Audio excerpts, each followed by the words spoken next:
Chapter 1, Introduction. You guys are full of crap, and I don't like it. And neither do you. So why do you keep it up? You see, you're so full of crap that you don't even want to live, and it's disgusting. You hate yourself, and you don't even allow yourself to be true to yourself, to who you really are. And you don't allow yourself to live the life you actually want to live and fulfill your dreams. And you're right, your life does suck. You're living like a loser. The list of losers. You're living like a loser. And I would rather not have ever existed than to live your boring, meaningless life. You see, I have no fear. But if I did fear anything, it would just be one little thing. A boring life. Your life. So if I lived your life, you know what I would do? I would just go straight to the bedroom and hang myself in the closet right away. No questions asked. Because that's my biggest fear, a boring life. Now, my dad said I need to get a job. And I agree, totally. And I've been working to take over the music industry my whole life, and that's going pretty well, actually. But it's kind of boring. So there's only one job that I have in mind. So, Mr. President, I'm interested in your job. I'm interested in becoming president. You see, I went to your school for 11 years and I learned nothing. And now I'm $11 million in student loan debt with 11% interest. And I'm just gonna take your job because I gotta pay back the loan, right? And I want your job so I can get the paycheck so I can take that weight off my shoulders, you know, the student debt weight, the debt that just keeps weighing me down, and as sort of a trade-off for wasting my time at your fine institution, your fine little school. So I hereby declare the official launch of my campaign to become president. Because our current president is a big, fat, lying, cheating, disgusting, serial killer loser, like the guy that got bullied in high school and went back and shot up the school or something, except he became president instead. And everybody wants to see him either dead or in jail. I prefer to put both him and his opponent in jail so that we can poke them with sticks and take videos of them here in my garage. And they'll be the biggest joke on the planet in one hit. One hit. Because he's acting out of hate, not love. And love, by default, at any given moment, is twice as strong as hate. Twice. Self to who you really are. And you don't allow yourself to live the life you actually want to live and fulfill your dreams. And you're right, your life does suck. You're living like a loser. The list of losers. You're living like a loser. And I would rather not have ever existed than to live your boring, meaningless life. You see, I have no fear. But if I did fear anything, it would just be one little thing. A boring life. Your life. So if I lived your life, you know what I would do? I would just go straight to the bedroom and hang myself in the closet right away. No questions asked. Because that's my biggest fear, a boring life. Now, my dad said I need to get a job. And I agree, totally. And I've been working to take over the music industry my whole life, and that's going pretty well, actually. but it's kind of boring. So there's only one job that I have in mind. So, Mr. President, I'm interested in your job. I'm interested in becoming president. You see, I went to your school for 11 years and I learned nothing. And now I'm $11 million in student loan debt with 11% interest. And I'm just gonna take your job because I gotta pay back the loan, right? And I want your job so I can get the paycheck, so I can take that weight off my shoulders, the student debt weight, the debt that just keeps weighing me down.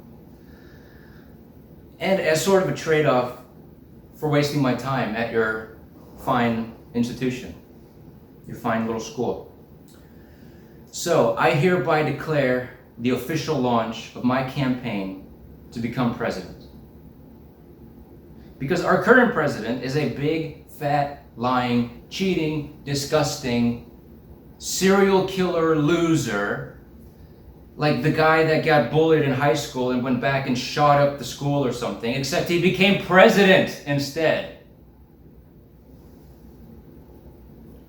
And everybody wants to see him either dead or in jail. I prefer to put both him and his opponent in jail so that we can poke them with sticks and take videos of them here in my garage. And they'll be the biggest joke on the planet in one hit. One hit. Because he's acting out of hate, not love. And love, by default, at any given moment, is twice as strong as hate. Twice. And then, you must add the aspect of time to it. Because you can make either choice A or B, love or hate. And if you choose love, it's twice as strong as hate. But then you add time to it, the dimension of time. And love exponentially trumps hate. Because no one wants to help you if you're a hateful person. No one. Everything you built out of hate is just destroyed. Everything you build just keeps slipping away, decaying, disintegrating. Entropy. It's the law of the universe, pretty much. But love exponentially trumps hate because no one wants to help you, Mr. President. Because you're acting out of hate. And yes, Mr. President, since time is on love's side, love can take over the world very quickly if it needs to. And since no one wants to help you, you have to lie your way to the top. You have to go to talk shows and smile and wave like, oh no, really, I am a good guy. No, really, stop booing, I am a good guy. Do that for 30 years and then you get at least some voters, right?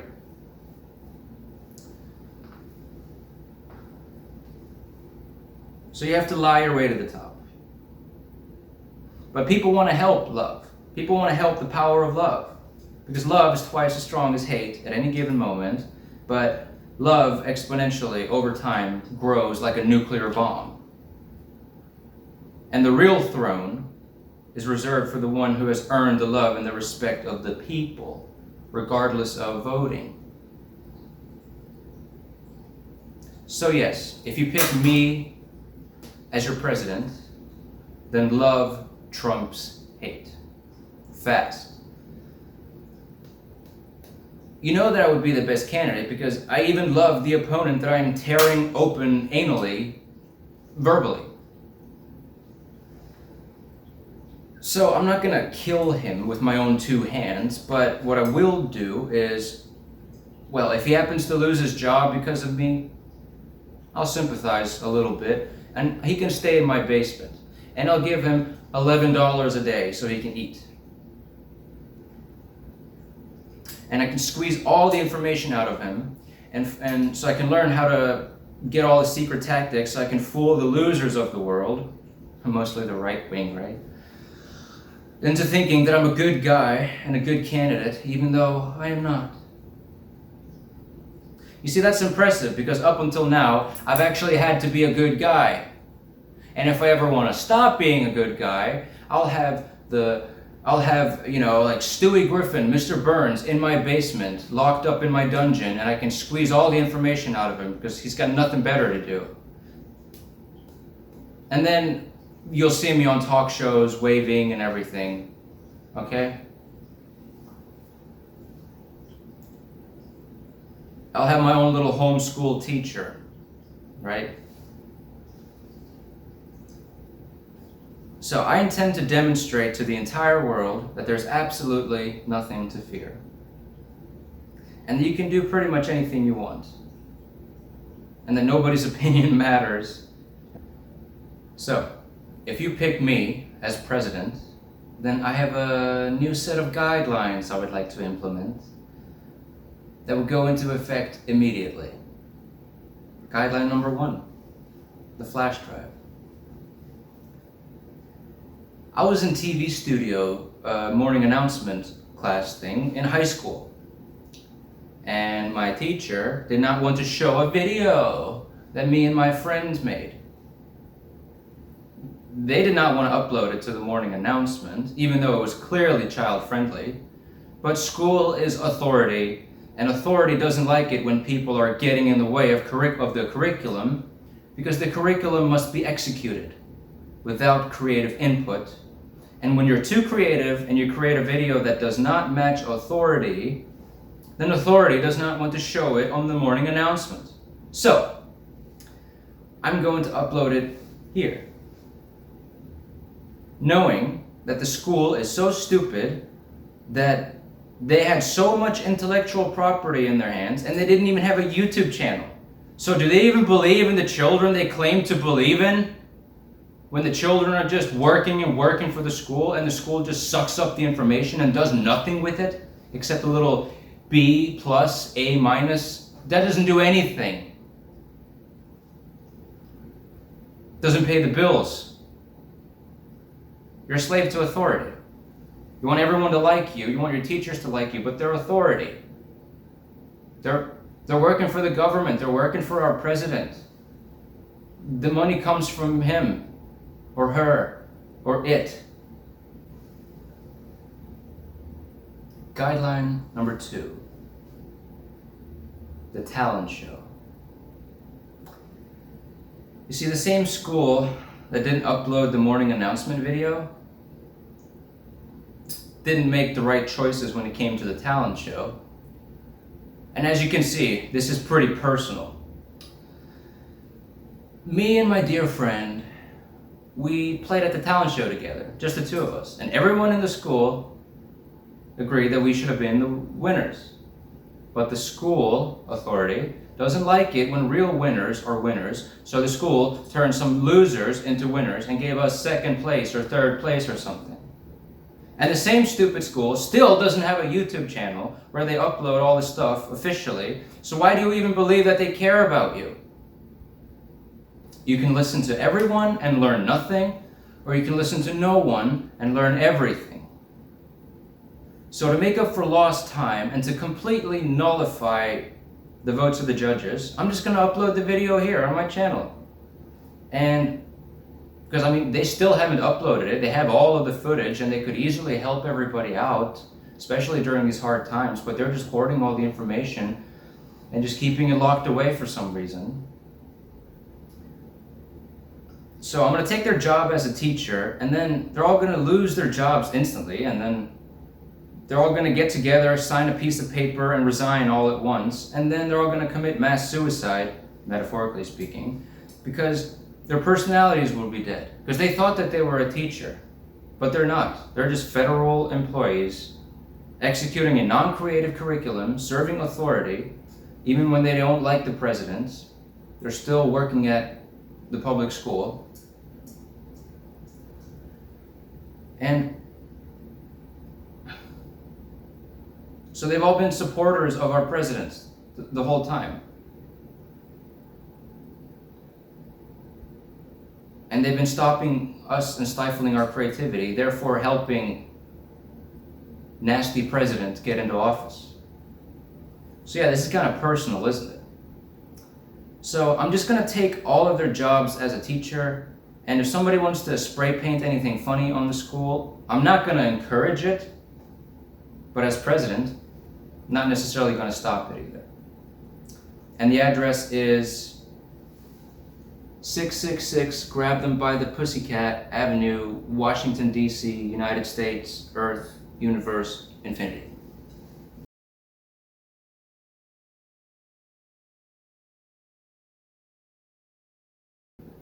Guideline number 3.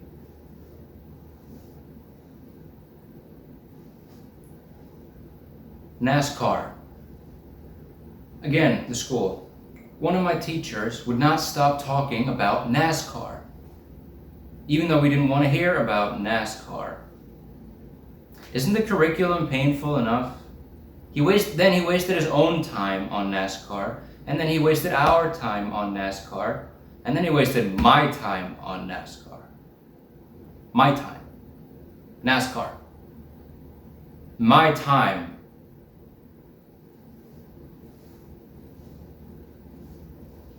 NASCAR. So, as a result, I'm going to defund NASCAR. I'm going to defund all sports for that matter, because sports are meaningless. And I want to make sure everybody thinks twice before playing a stupid ball game instead of playing the real game. The game of life. I have a little list. It's a list of losers who are going to die very soon. Now, I don't mean loser in a bad way. I mean loser in the sense that, well, most life that has ever lived is dead. Losers. And while you're alive, you're either living like a loser or living like a winner. What I'm showing you on the screen right now is probably the best thing you've seen in your entire life. Or today, depends on you. It's a list of things not to do, a list of things to avoid. It's a list of low-frequency things that turn you into a loser by doing them. And I don't mean low frequency as in sound waves or whatever, or light waves. I mean low frequency as in life versus death. High frequency is life, low frequency is death. Because these activities are killing you, and they're robbing you of your empowerment, and they're killing you by draining your energy, and when you have no energy left, you're dead. It's very mathematical. So here's the list. Eating meat. Animal meat, flesh, blood, fish, anything with a heart. Insects, critters, seafood, dogs, cats, goat testicles, shark testicles, intestines, whatever your fetish is. It's all low frequency, because we're not carnivores. We don't even look like carnivores. Like our teeth, they're not carnivore teeth. We don't even like it when animals die. We don't even like it when animals hurt themselves. And we want to help them. You know, we're not carnivores. Are you joking? Killing animals and insects with the intention of killing and hurting them, that's a low frequency. Because it's impossible to not kill insects your entire life. Running in the forest, stepping on soil. Even if you don't step on a bug, the soil compacts and it crushes bugs beneath it. And that's fine, because you know you got places to go. When you drive your car, bugs hit the windshield. Yeah, you can't do anything about that without serious effort. So don't worry about that, but intentionally killing them, that's bad. And you know that because, well, we're not tigers. If a tiger sees a tiger torturing a little lamb, or a lion torturing a little bunny, they're not going to get together and have, you know, animal abuse social groups or anything. Like, we don't like it when other people behave like filthy animals, because we're not filthy animals. We have souls. But if you eat the meat and you kill and everything, then you have no soul. It's a law of the universe. and it's applicable to humans specifically.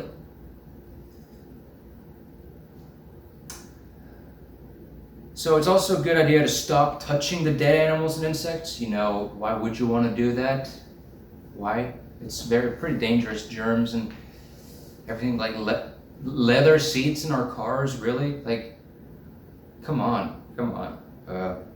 Yeah, so moving on with the list of low frequency behavior that makes you a loser. And drinking alcohol, drugs, recreational drugs, redestructional drugs, fear, worry, depression, anxiety, stress, anger, hate, rage, jealousy, envy, judging people, judging yourself, unforgiveness, negative mindsets, wishing ill on others, drama, gossip, fighting, physical and verbal fighting, violence, arguing, debating, that's ego, competition, because we're teammates, we're not competitors, living in the past or future, nostalgia, anxiety for the future, because it's only ever the now, always.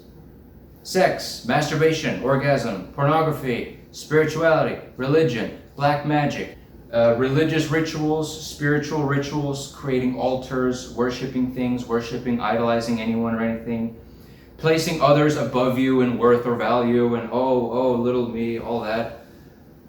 Doesn't make any sense. Esteeming teachers, school teachers, religious icons, giving your power away to anyone and everyone, and as a result, you're looking down on yourself,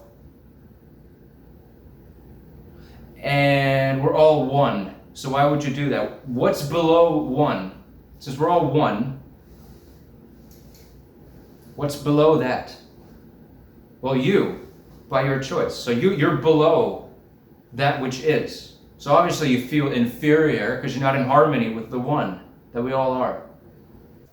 Now, the remaining items on this list they may or may not be low frequency in and of themselves, but they set the stage up for you to then dip into lower frequencies very easy.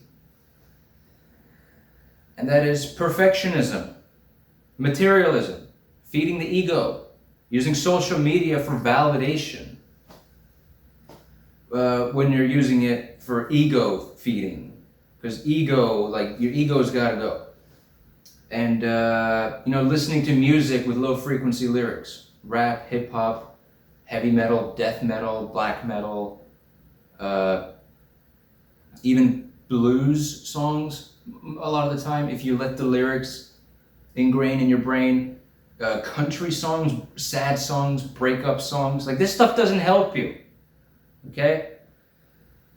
And because the sad and the dark lyrics, they burn into your subconscious and they change your belief system from within. After you listen to a song a few thousand times, you're gonna get the values that the song imprints in you.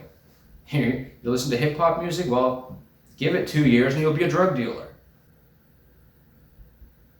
You see, the only way to listen to this stuff is if you listen to it consciously and don't allow the negative values getting into your brain.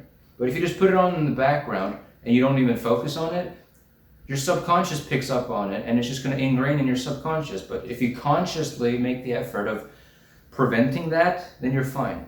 But I suggest you just listen to music with positive lyrics or no lyrics, because you have too much to lose.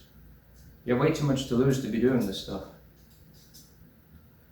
Now, curse words, swearing, curse words, stuff like that. Like everything in this universe has a frequency. And curse words, it's a curse word, and you don't intend, people do it when they're angry. They're not happy and start cursing, they're angry. And it allows us to read people like open books. And now, holding on too tightly to anyone or anything is low frequency. Pets, family members, friends, relationships, jobs, careers, material things, items, goods, beliefs, belief systems, religion. If you have to hold it with an open hand, because if you hold it with a closed hand, whoever you hold with a closed hand will feel it, and they can't get away fast enough. And then, ironically, paradoxically, the thing you didn't want to happen happens. Now, debt. Going into debt is low frequency. You didn't earn it, So sit down and wait until you've earned it. Why do you think there's interest on it? It's not someone giving you money. It's your own money in the future, which doesn't exist. So it's like a dark cloud over you because you rob your own future thinking that it would pay your future. No. Look at the student debt crisis.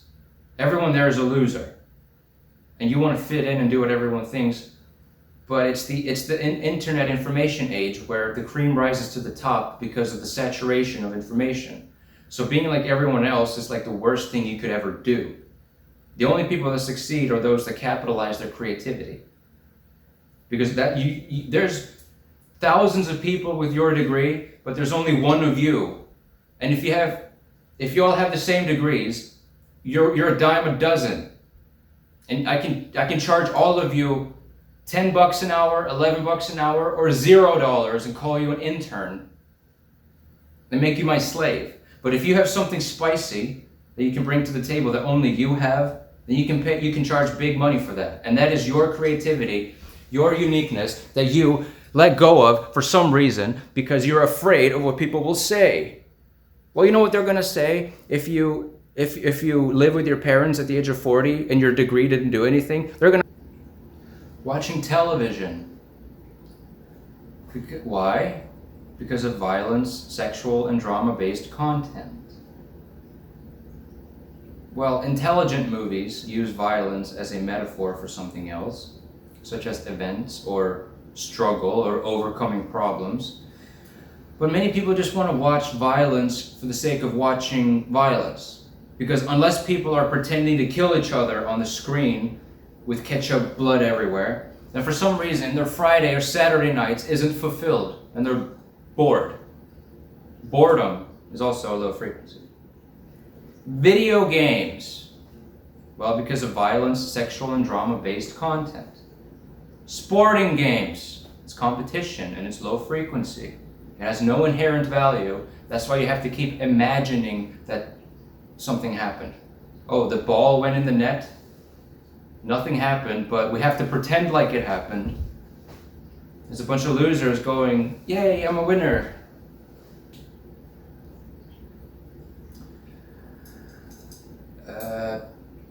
Yeah. Conspiracy theories, because they're fear-based and they're paranoia-based. Politics, it gives you the illusion of choice, and you're giving your power away to political parties. Politics is not what you think. It's authority. Like a church. It's not your platform for changing the world stage.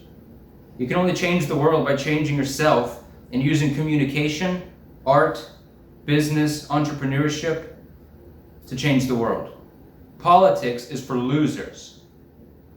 And people who vote for politicians, they're voting for losers.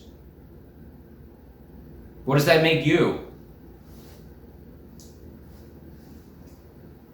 And marriage, well, it's never beneficial because the only thing that's going to keep people apart is true love and respect for one another and a magnetic, energetic connection. Nothing can keep that apart. And if you want to sign a piece of paper, that's just you know that there's not that connection, and you're afraid. So marriage is for afraid people and religious people. It's a religious ritual, and they're afraid too. Like I know what you mean. Like I know that you want to be with someone, but if marriage worked, there would not even be a single divorce in the history of mankind. Okay? You know what marriage is? That's it. Nothing more. Oh, it's a little bit more because it's a spiritual ritual. And yes, spirits do exist, but they're not what you think. They're not like us. We'll get into that later. But marriage is, what do you say? You grab a ring, you put it on your ring finger, and you commit to another person until death do you part. The God of death. No? The God of death. It's a pact between you and the God of death. That as long as you're alive, you have a pact with the other person, and the boss is the God of death. Till death do you part. Meaning that you're married until the God of death kills you. Who's the God of death? Saturn.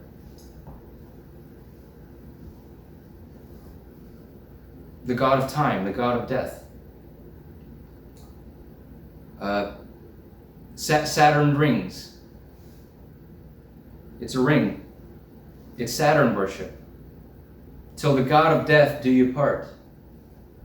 And you put a Saturn ring on your finger, symbolizing that Saturn, the God of death, the God of time, owns you. It's the Lord of the Rings. Because everyone who's married, they're all making a pact with the God of death. And that's Saturn, the Lord of the Rings. That's another story. So, yeah, that's why there's a priest there. And whatnot. And religion is low frequency. I mean, Christianity is just the child-friendly version of black magic. You know, you're drinking wine, which is low frequency. You should have eaten the grapes. You're like 10 years too late. So it's a low frequency for you. But it's not low enough, so you have to pretend that it's blood. And we're not carnivores, so drinking blood is low frequency. Just saying, just saying. But marriage sets the stage up for you to experience stress in the future. And frustration and anger. Look at the divorce rate. If there's even one divorce, we all know that marriage doesn't work. Because if it works, there wouldn't be a single divorce. And if you're going to break up anyway, why get married? Especially in a country like the United States. You guys don't even know what marriage is like without all of the financial burdens. Like in other countries, they're a little bit more reasonable. But I mean, hey, it's the biggest, most powerful financial hub of the world for since World War II. So obviously, marriage is going to be, very financially based, like everything else in this country. It's like living in a shopping mall. Coast to coast shopping mall, like a wise man said.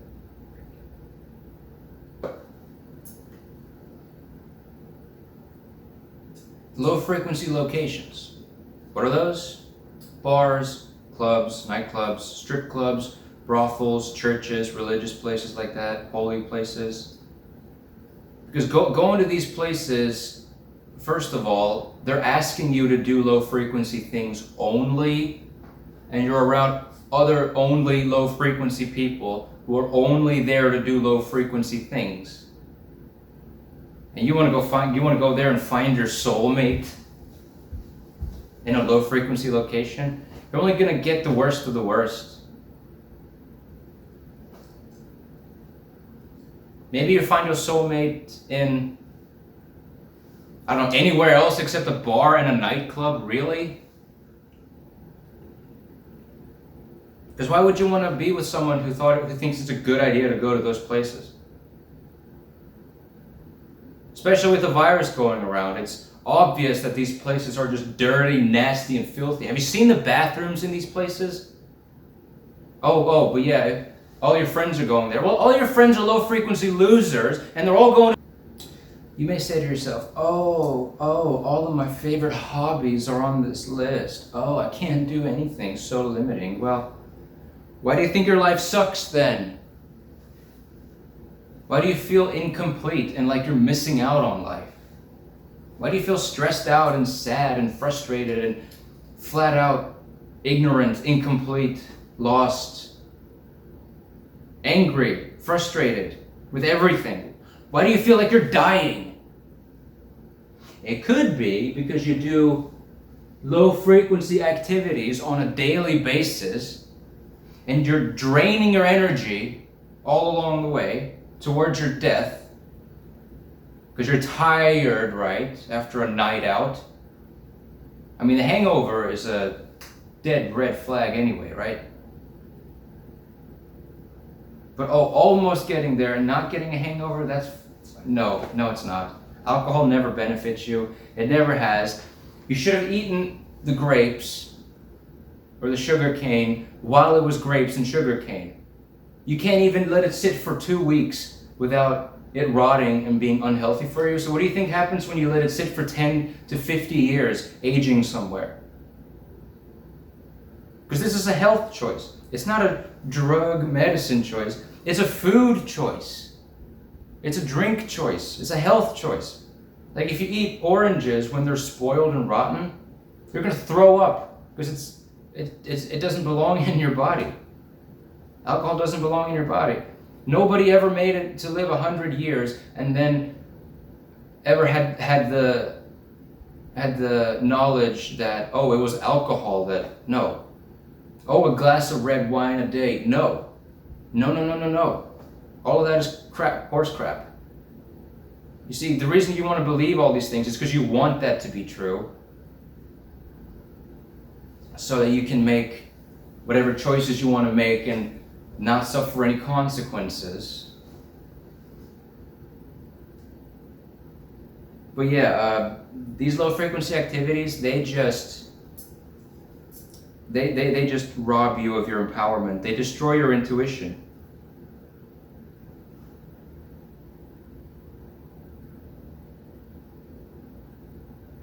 That's the inhibition. The reason your inhibitions go away when you're on drugs is because they destroy your intuition, which is your guiding hand.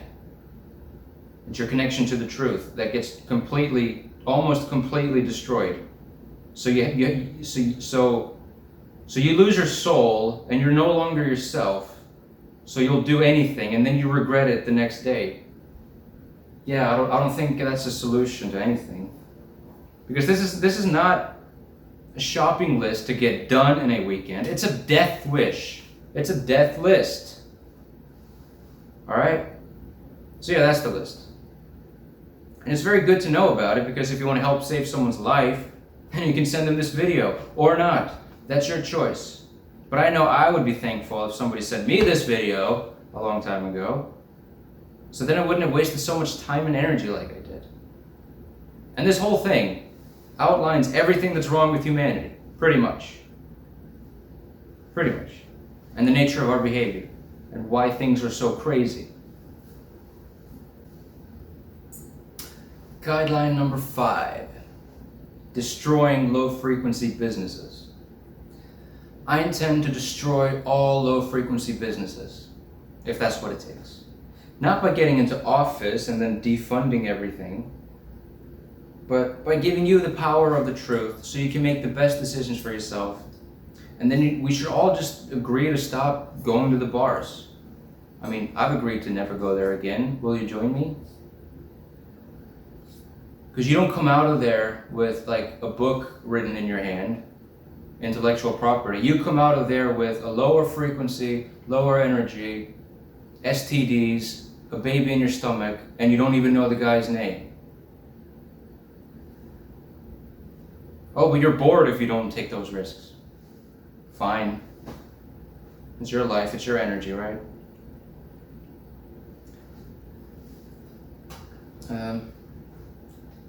So yeah, we should all just stop. You should all just stop going to bars, nightclubs, sporting venues, voting for politicians. I mean, the choice is not mine. If you want to continue living like a loser, then bars and nightclubs will love you for it, because you'll keep them in business, but you will die when the end times strike for being a loser.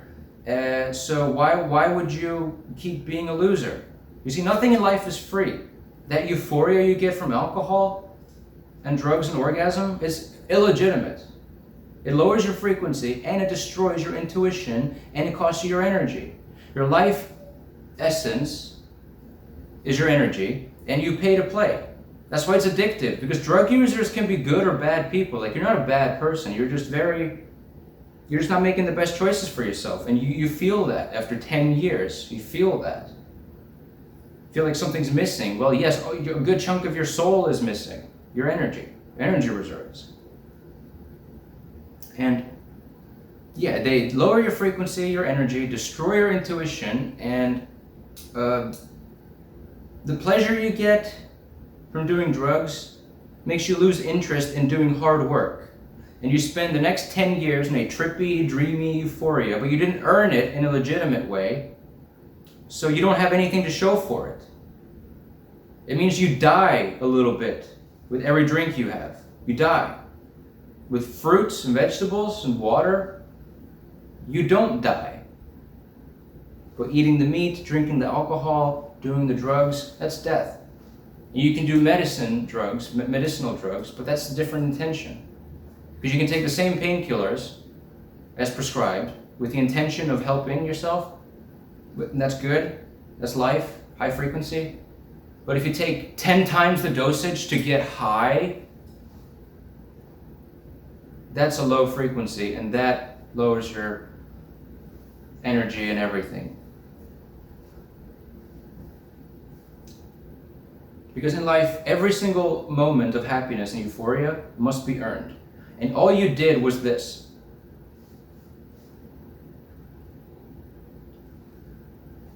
So it's a joke. You see, it's not happening. No, you're a loser. Stop it. It's a joke. You didn't do anything to earn the euphoria except have a few glasses of wine. But you should just eat the grapes, not let it rot for 10 to 11 years and then drink it. It's like drinking hand sanitizer. It's like drinking just dirt. It's like grabbing dirt from the ground and just like whatever. Except it's worse than that. The fact that you have to eat food before, just so it doesn't destroy your stomach lining, that's a red flag. And maybe you should reconsider your health choices. I don't know. You may just be playing with fire, actually. Just look at the dark black magic demons, negative energy imagery on the alcohol bottles, the logos, the mascots. You're drinking the underworld, and your frequency goes down into the underworld red zone frequency range. So why do you think people cry and get depressed when they drink? Or get angry and take their anger out on the people around them, even though they love each other? It lowers your inhibitions because it destroys your intuition, so you no longer have your inner intuition guiding force helping you anymore. And it's called spirits for a reason, because you're drinking spirits, looking at the logos on the bottles, and ask yourself if these are spirits that you want to drink. Funny enough, churches have you drink wine and pretend it's blood. Alcohol is already low frequency, but not low enough for you losers. So you have to pretend it's blood. Oh, and it's the blood of your Savior, the guy who died? So you sacrifice him and drink his blood? That's black magic. Just child-friendly, legal version of black magic witchcraft. Your stupid little bars, clubs, churches, and sporting venues can't even sustain the lockdowns. 50% capacity? How about 0% capacity? Then I'll know my work is done here. Don't even get me started on strip clubs and brothels. Alright? I mean, steakhouses? Yeah, I'm coming for you too. Either go vegan, vegetarian, or shut down. I mean, okay, my pet may need some of that, so, but I'm not gonna go to you, so go vegan, go vegetarian, or go home. And don't even call yourself vegan or vegetarian. Just call yourself proper human diet.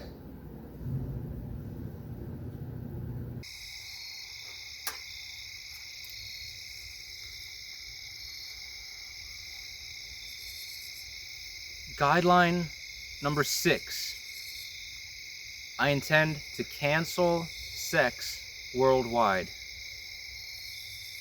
This is guideline number 6.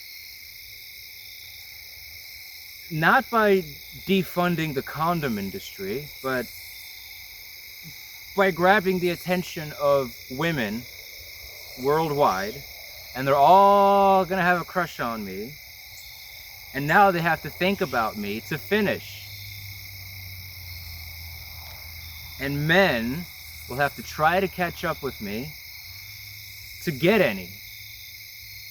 Because men don't like to improve, but women do. So women, you're our best hope right now. Because the men, they're not looking so good. Men. Men. Alright? Because men have 2 categories. Women they want to sleep with, and women they don't want to sleep with. And so they have low standards for women.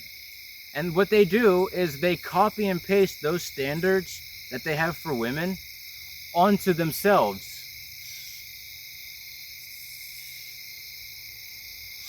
And women all want the best of the best, cream of the crop. And men have to try to fit those standards to have sex. And they care, and all they care about is sex a lot of the time. So once no woman wants to have sex with them, then they'll start the process of self-improvement. Okay? That's just how it works. So men are not our best hope right now. We got to start with the women, and then the men will, by default, catch up. Okay? Let's go back to talking about men and women again.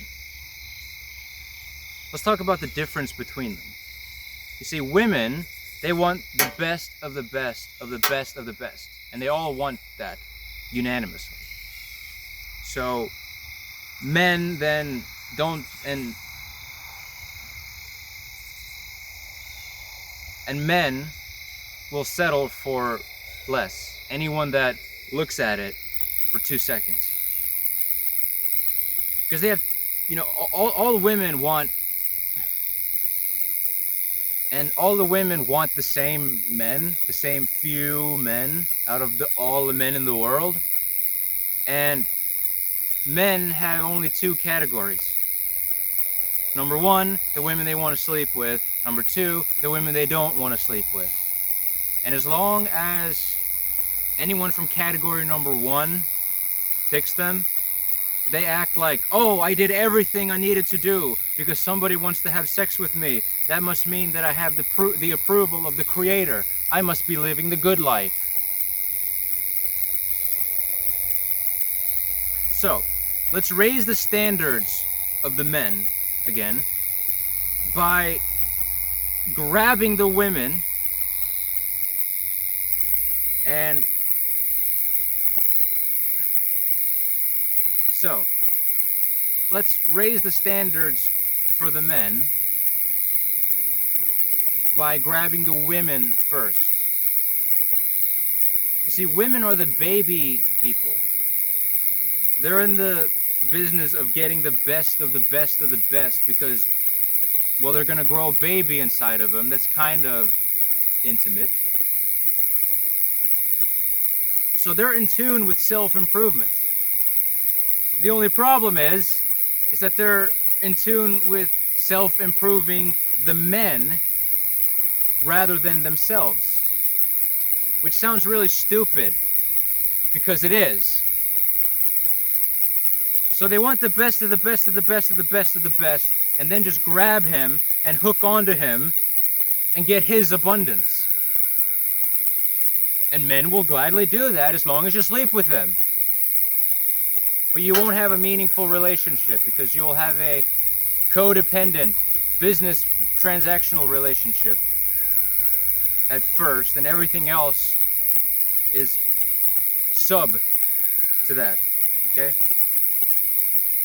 So women suck in that way. Like, they really, really suck in that way. That's why they don't do anything with their lives. Because men don't have the standards for the women that the women have for the men. Uh, but it's fine because it means that when a woman then chooses to gain self-confidence and not rely on men anymore, they can use the same high standards that they naturally have for men and just copy and paste it and apply it to themselves. Easy. They can do it all along. They have the standards. They just gotta not throw the standards out there, but in here. And it's easy.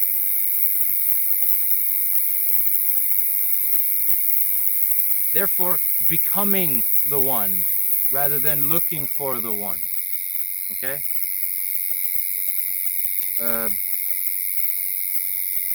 So, if I get all of the attention of the women, right, worldwide, and they all have a crush on me, and then I don't go around sleeping with every single woman on earth because I can, right, married or not, I can just grab them by the pussycat anytime I want. They love it when you do that.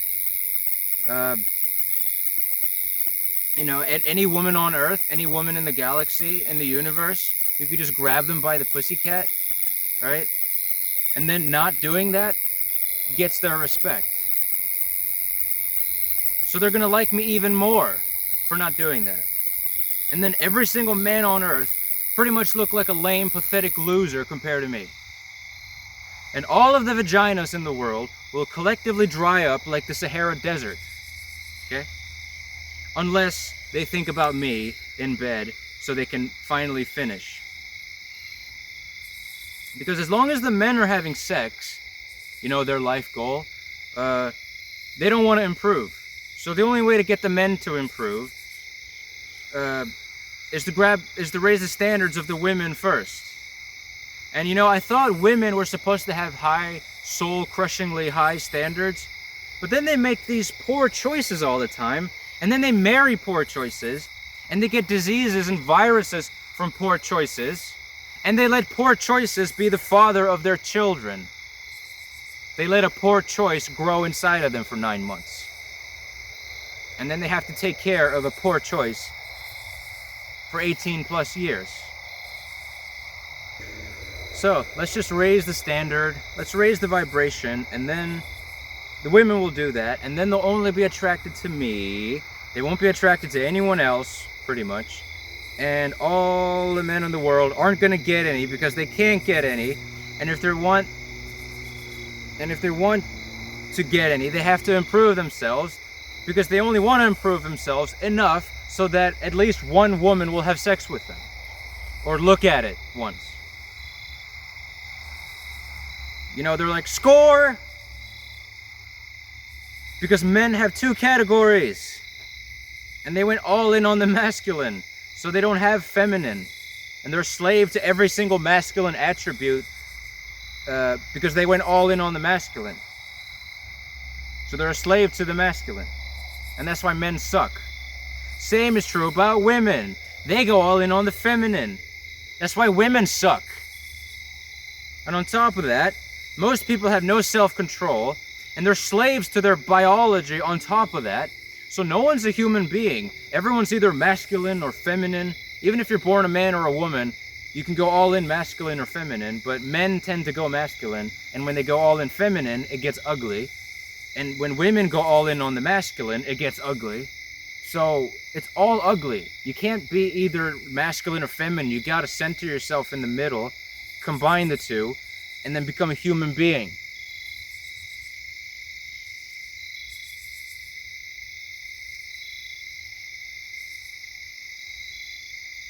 So now, I have a job to do. And I can really only succeed by grabbing the women, right?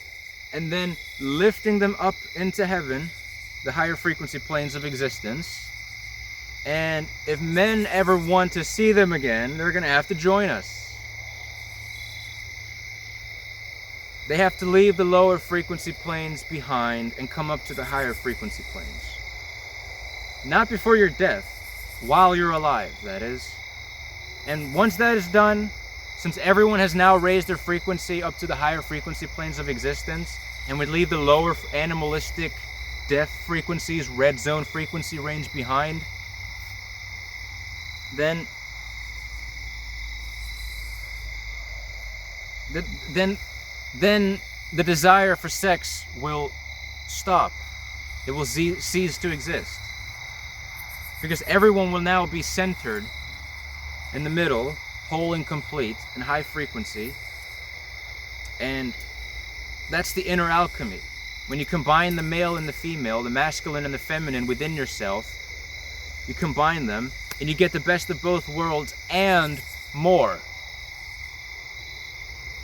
And you'll be happier because you no longer feel like something's missing. Because, well, let me put it this way. When you become whole and complete, you become the one. You become your dream person, and you're fine with yourself. But if you're not whole and complete, if you're all masculine or all feminine and you're not balanced, you're going to look for the feminine in others. If you're a man, you're going to look for a woman with the feminine to fill you up. And if you're a woman, you're going to look for a man with the masculine to fill you up. But all they can really do is fill you up with their penis and their semen. They're not going to make you a happy person by doing that. And if they are your source of masculinity or femininity, well, as soon as they leave the room, your masculinity leaves the room. And now you're back where you started, and probably even worse off. So,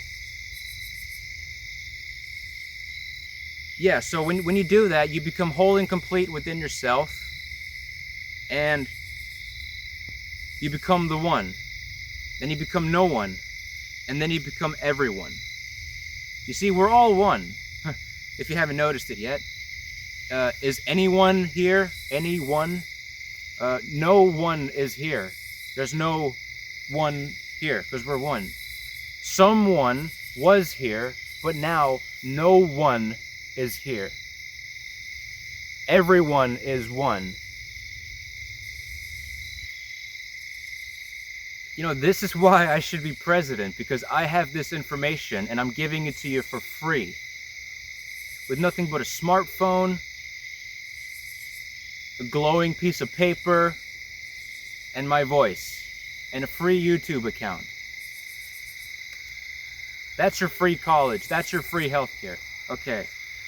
So here, let me save you some time right now, okay?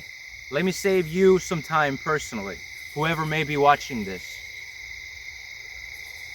The inner alchemy that I'm talking about for the past 5 minutes or whatever, combining the male and the female, that's not a joke. It's not a metaphor. It's a real thing. Because when you're born a gender. You don't choose that. You don't choose your eye color, skin color, hair color, height, DNA, gender. That's given to you at birth. You have no say. So that's why you don't identify with that. Because if you do identify with that, you're being stupid. If you identify as a white, black, yellow, brown, blue, pink person, you didn't choose that. You should identify yourself by the choices you make. Your career path is a pretty good example. It's a choice you make. So when you're born a man, you're born with a tendency to lean on the masculine side. And when you're born a woman, you're not born a woman, you're born a girl, but you know what I mean, a female, you have a tendency to lean to the feminine side. So masculine and feminine is two different energies present in all of us. And we all have to combine them. We all have to be 50% masculine, 50% feminine, and combine them and become a human being. And that's a choice. You see, you don't choose to be a man or a woman, so stop identifying yourself as that. It makes no sense. I don't care about your eye color, your skin color, your hair color, just like I don't care about your gender. It shouldn't influence your career or your life purpose just because you're born 50% chance at birth. It makes no sense. So masculine and feminine is two different energies we all have, And if you're born a woman, that does not mean you go all in on the feminine by default. It means you have a to do so because you're friends with girls who do it and everything. But it makes no sense. You have to be 50-50 and then a human being. Because if you go all in on the masculine, 100% masculine with no feminine, you have too much of a good thing. Likewise with the feminine, you get too much of a good thing. You get twice the feminine, twice the masculine. It's too much. It's like exercising your arms. If you go to the gym, you say, "Ooh, I'm a right-armed person. Let me work out 100% my right arm." Or, "Ooh, I'm a left-armed person. Let me work out my left arm 100%. Well, okay, you can have one huge arm and one medium arm or no arm. Like, yeah, I'm a woman, or yeah, I'm a man. But you have to, you can have one big arm or you can have two medium arms. You can have one big leg and hop around like an idiot, or you can have two legs and now you can jump, sprint, walk, crouch, climb walls, parkour, anything. Just like if you have two eyes. If you have one big eye, that's useless. You're a stupid cyclops. But if you have two medium-sized eyes, now you get spatial vision. Now you see 3D, because a phone camera is one eye, so it doesn't look right. Video sucks compared to our eyes because we have stereo vision. So you can have one big ear, like a speaker, or like one microphone, or you can have two smaller microphones, but you get stereo vision, hearing.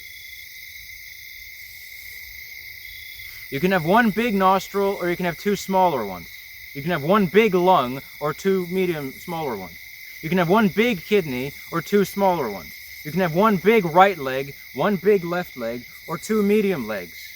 You see, so when you combine the male and the feminine, it's like having two arms for the first time. So you can be a woman, or you can be a man, or you can be a human being. Because one arm, one big arm is still just one arm, pretty useless. But when you have two, now you can combine them, now you can make crafts, now you can play guitar, now you can play piano, now you can make furniture, now you can make clothes, now you can make shelter in nature. And you're fine. You see, that's what I'm saying. When you're a human being, it's great. When you're a feminine woman, it sucks. When you're a masculine man, it sucks. But when you combine the two, you become a human being for the very first time. So that's the choice you make. And if you're a woman, most of you will go all in on the feminine, and that's just ugly. If you're a man, you go all in on the masculine, and that's just ugly. That's why men and women can't communicate. And that's why there's a difference in sexual attraction, because the feminine energy is more loving and caring and stuff like that. But women need the masculine powers, the masculine backbone, because when they don't have it, they feel incomplete, and they're constantly searching for soulmates of the opposite gender to fill up the masculine in them. But all they're gonna get is a low frequency human with a penis, and his diseased, virus-filled sperm is gonna get you pregnant. And if you're a man, all in on the masculine, you have no feminine. So first of all, you can't communicate with women because you're two different species. If you're 100% masculine, you're one species. If you're 100% feminine, you're the other species. You see, life is all about balance and connecting and combining everything. I know it looks cute to have a feminine girl and a masculine boy together. They look cute, they have a crush on each other, but the relationship will not last unless they're both individually whole and complete within themselves and not dependent on the other one's presence for any sort of life fulfillment. Okay? Because it's making you miserable. I'm serious. I'm serious. You see, I'm very young, and I'm not like my peers. My peers are out there in the nightlife. Well, now there's lockdowns, so yay, but they're out there in the... First of all, I grew up around men my whole life, right? So I know what the masculine, when you go all in masculine, I know what that does to you. And women, you don't know what it does to you. You see women who go all in masculine and it's just ugly, right? They're at the gym, bodybuilders, whatever, and you're like, ew. Yeah, exactly, ew. And that's the guys that are approaching you in the nightclubs. Ew, exactly. But you're all in feminine and you're looking for your masculinity in other people. So you don't understand how it works. You don't understand it. You don't understand how heartless one is when one is all masculine. Because it's not the masculine is bad and feminine is good. They're both equally good and you need to combine them. But they're different. So all in feminine and all in masculine is just different.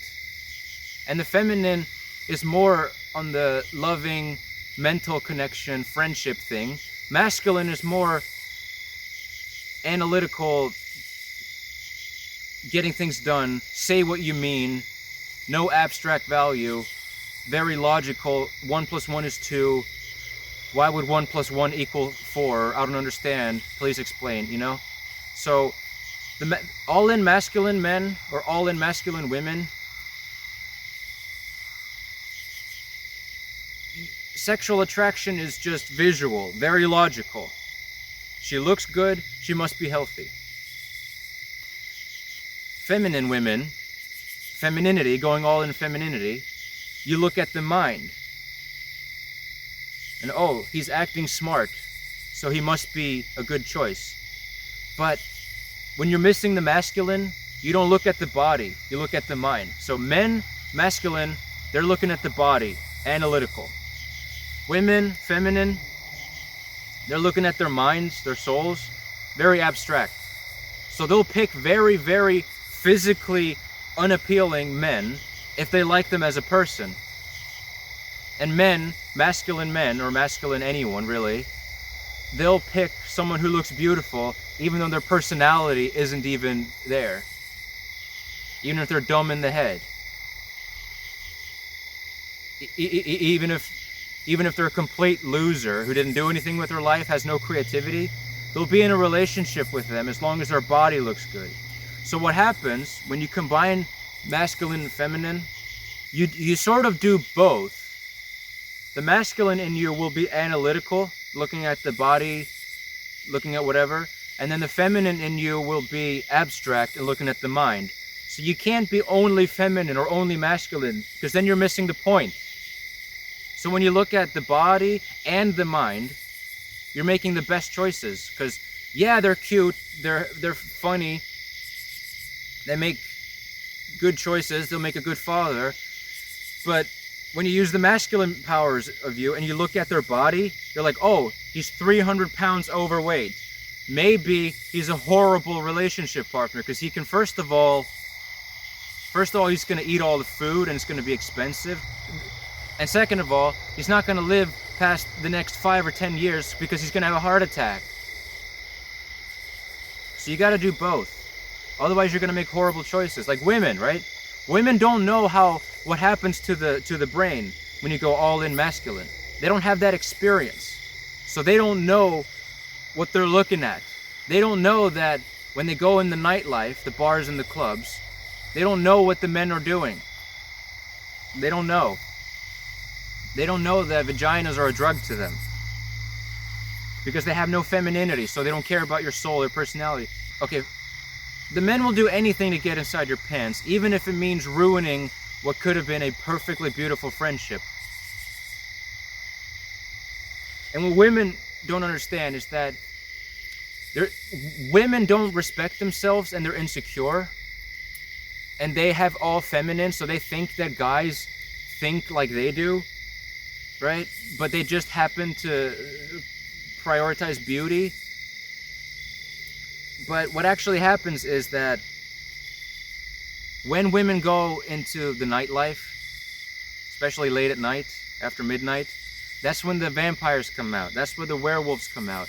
That's where the bad boys, but not the cute bad boys. We're talking about bad people. Seriously, bad people.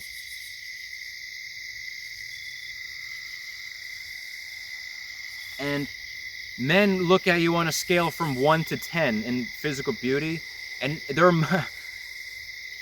these players, these pimps who listen to gangster rap before they go out because they have no self-confidence, so they need like a little hip-hop song to pump them up for the party, right? So what women don't understand about men is that when women increase their sexual attraction into the 8, 9s, and 10s, you open yourself up to bad men whose motto is 8, 9s, and 10s only. Right? Even if their soulmate is a 6 or a 7, they'll throw her to the side just to get an 8, 9, or a 10 for one evening. So they'll ruin what could have been a perfect friendship for the rest of their life just for one evening with someone slightly more attractive to them. And that's what happens when you go all in on the masculine. You become very heartless. But masculine and feminine are two sides of the same coin, so masculine isn't worse, it's just different. So when women go into the nightlife, 8, 9s, and 10s, they're opening themselves up to the bad men whose motto is 8, 9s, and 10s only, and they are a slave to vagina. You're their drug dealer. Because the feminine energy, they'll have you looking for a person to have sex with, right? But the masculine energy will have you looking for a body to have sex with, and the person is secondary. You're the drug dealer. It's like a drug dealer. He's like, hey girl, what are you doing tonight? That's like asking your drug dealer, hey, do you have any drugs for me? And then you come over, you deliver the drugs, your vagina. They're like, ooh, gimme, gimme, gimme, gimme, gimme. I want it, gimme, gimme, gimme. How much is it? Is it more expensive than the last batch? Is it stronger stuff? And then they have their way with the drug. Like if you have a drug dealer come to your apartment and he gives you a drug, you take the drug and you have your own little experience with the drug. And the drug dealer is just there. You don't care about the dealer. It could be anyone. You just want the drug, right? That's how men are with sex, when they have no femininity and when they're just straight up bad people who don't care about you. And women don't realize that because they don't have that experience. Because a man like that, if he goes to a party and he has sex with 10 women, that's a touchdown. He gets a high five after every time. Keep going. Yeah, keep going. Yeah, go for the win. Go for the win. Yay, score. They see it like a sport, but it's a sport of their drug. Their drug is vagina, okay? But women can't do that. They try and they fail every time. They have sex with one guy. It's like, oh, that's cute. Maybe he's the one. The second guy, oh, what are you doing, girl? Third guy, hey, hold on, what are you doing? You're crazy. Fourth guy, okay, no wonder Brian left you. Fifth guy, okay, you're never gonna find love. So on and so forth. And once they sleep with 10 guys in one evening, they are emotionally void of life. Like their soul gets destroyed in the process, because that's what the feminine energy is. You're looking for like good people to have sex with.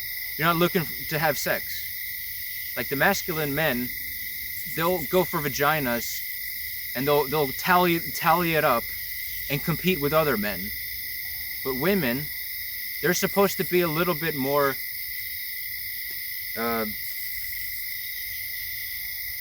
what do we call it? Wiser, because they can have a baby. Men can't have babies, so they're squirting semen all over the world and having fun. But women, they're getting the semen. So squirting semen on 10 women, that makes you look cool. But to be squirted with 10 different penises, that's not cool. Because if women didn't have high standards, the whole world would just be having sex every night. So women women are the last barrier of defense from mass overpopulation, first of all, and second of all, women are the last line of defense of mass STD infection spreading across the entire population, like our current virus, the extra strong flu season virus, you know, Mr. Hitler reincarnated coming back to kill more Jews. That virus, you know? So yeah, women, you want the benefits of being a man? Center yourself, do the inner alchemy. Combine your male and female energies and become a human being for the first time. And men, do the same thing.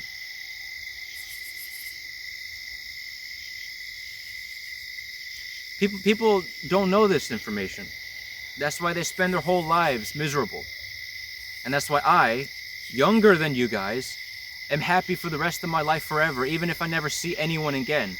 You could just shoot me off into space by myself, and as long as I have my R2-D2 and C-3PO and, you know, some food and water, I'll be totally fine never seeing anyone again, because I'm whole and complete within myself.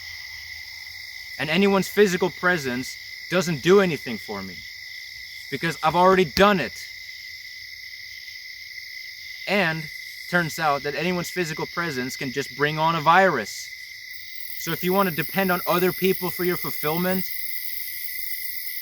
think twice, because you're not going to give yourself the virus, so you can trust yourself. And, you know, I mean, the virus, it's a big deal. And if you're miserable and you're not wholly complete, you're going to go to bars, nightclubs, and then you're going to get the virus. And then you can't go there. And now they have to shut the place down. And you know, I guess there's a few good things that came out of this virus. Well, it helps me destroy bars and clubs once and for all, like I've always wanted to, and sports stadiums, and hopefully election voting booths. And now, if you want to be the good thing is now, if you want to be left alone, all you got to do is say, hey, whoa, 6 feet, 6 feet, 6 feet. Don't talk to me. Don't talk to me. You know, I always wanted people to leave me alone, and now they have a good reason to. They just do. It's great. And also, if you're a little short on cash, all you got to do is go up to your grandma and say, hey, grandma, can I have 20 bucks? No. You sure? Yes. Okay. Okay. Don't spit on me. Here's 20 bucks. It's a great time to be alive.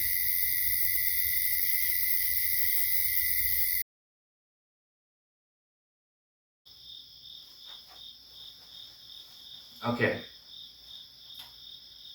Let's talk about sports, politics, and religion all in one. Let's connect the dots here and make you realize that it is authority.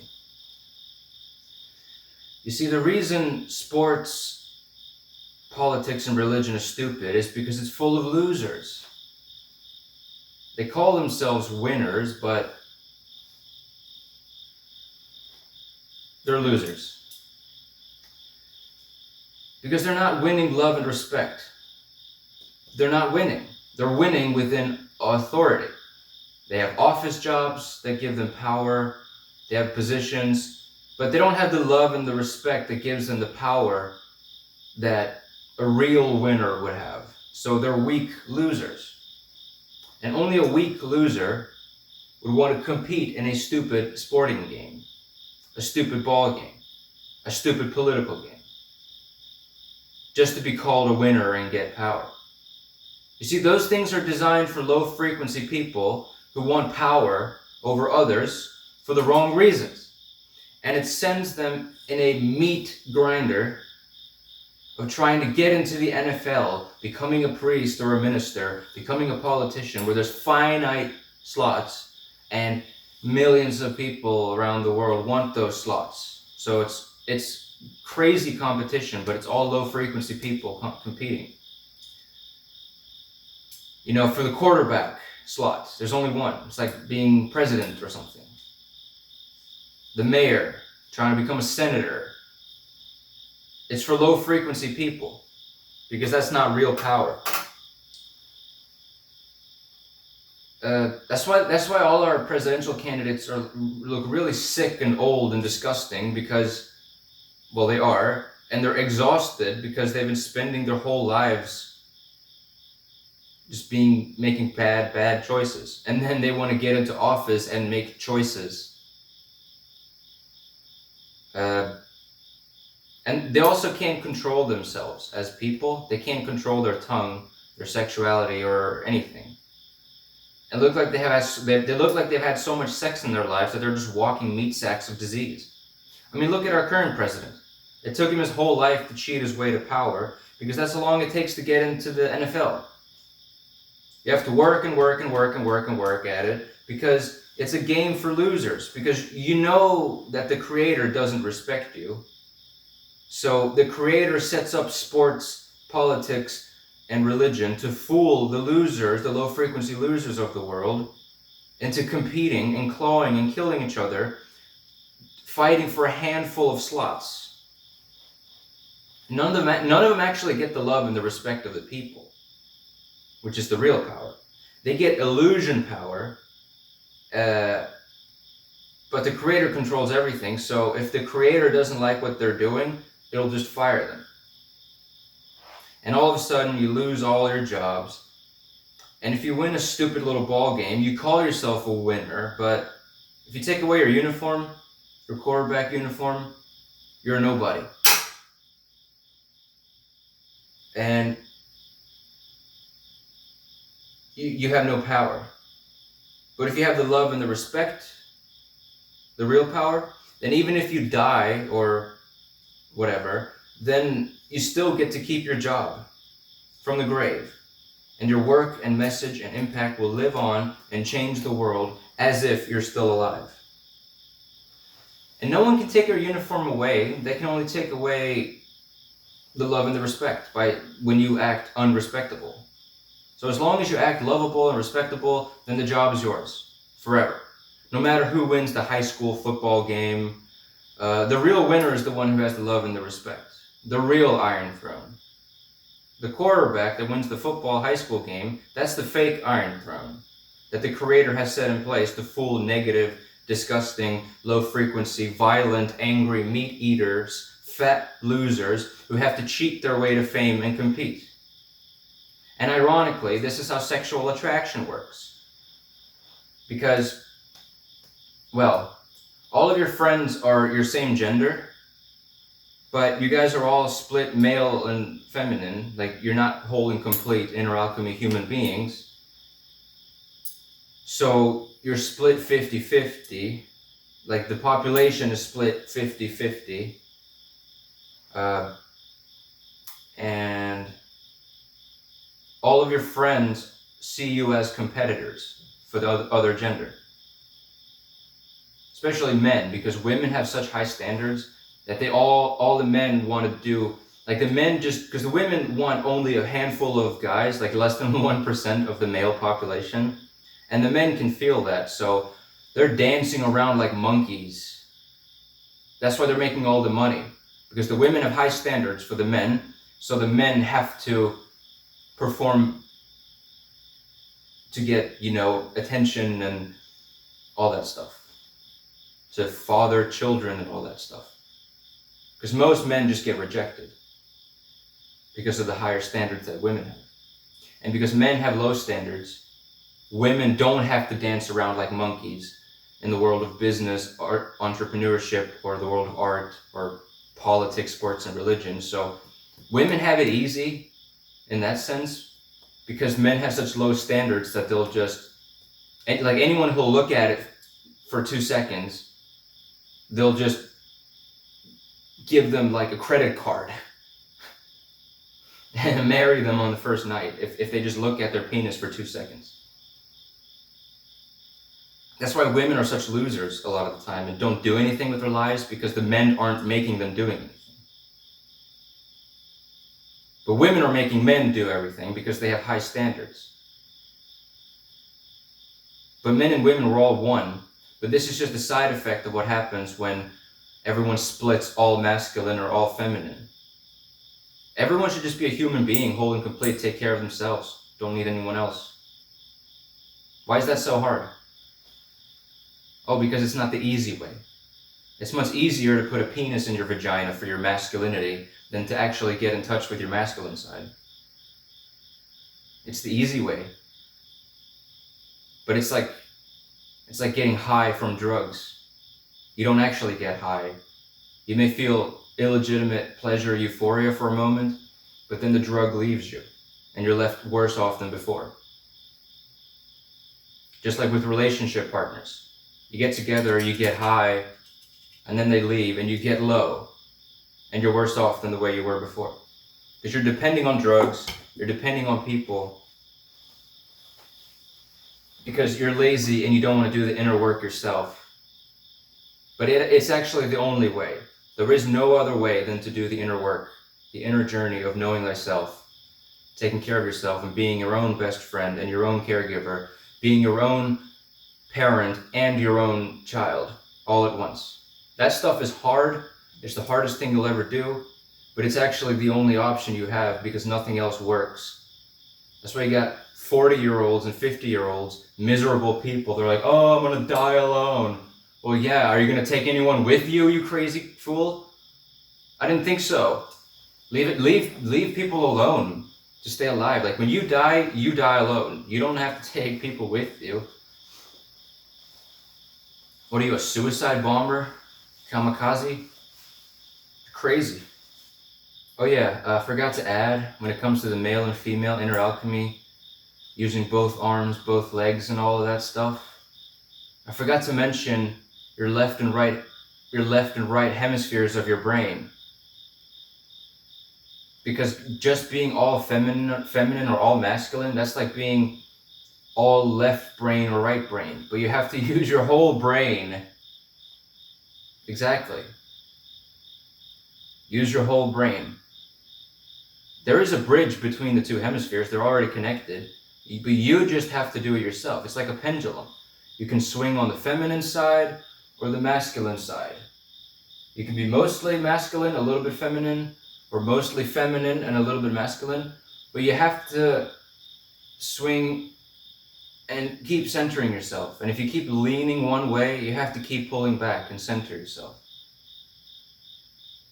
Because you have two of everything, but you have one heart. I mean, it's one brain, but it's two halves. And then you have one pineal gland, which is very important.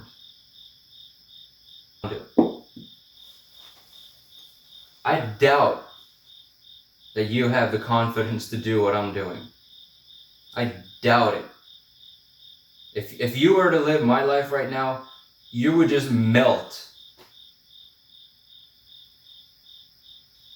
Like a candle. Just bleh.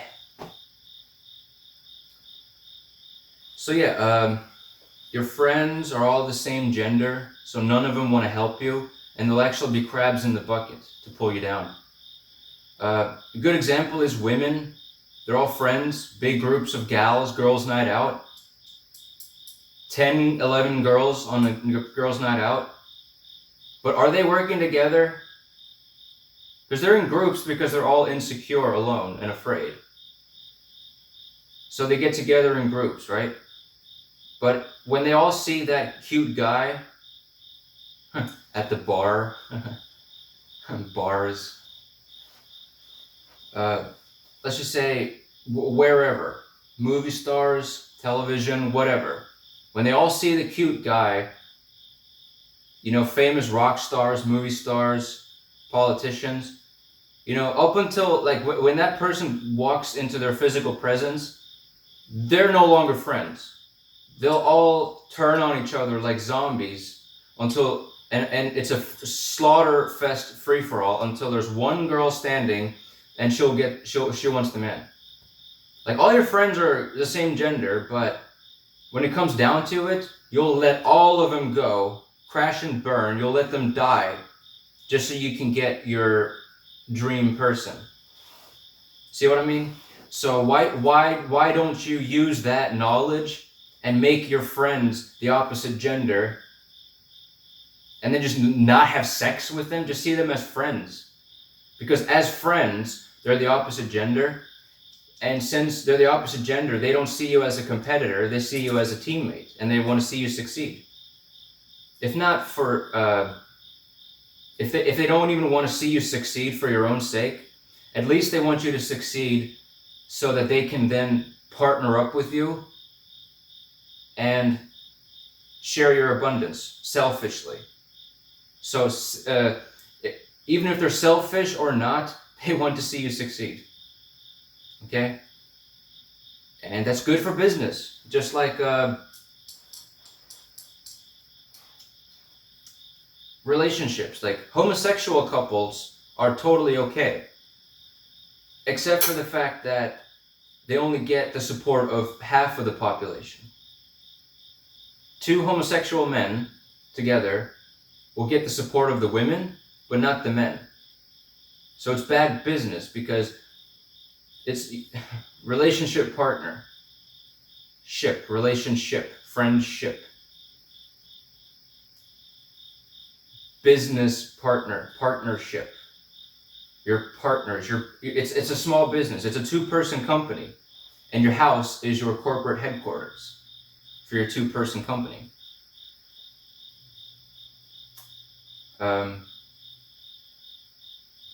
Because you're sharing resources like you're starting a business.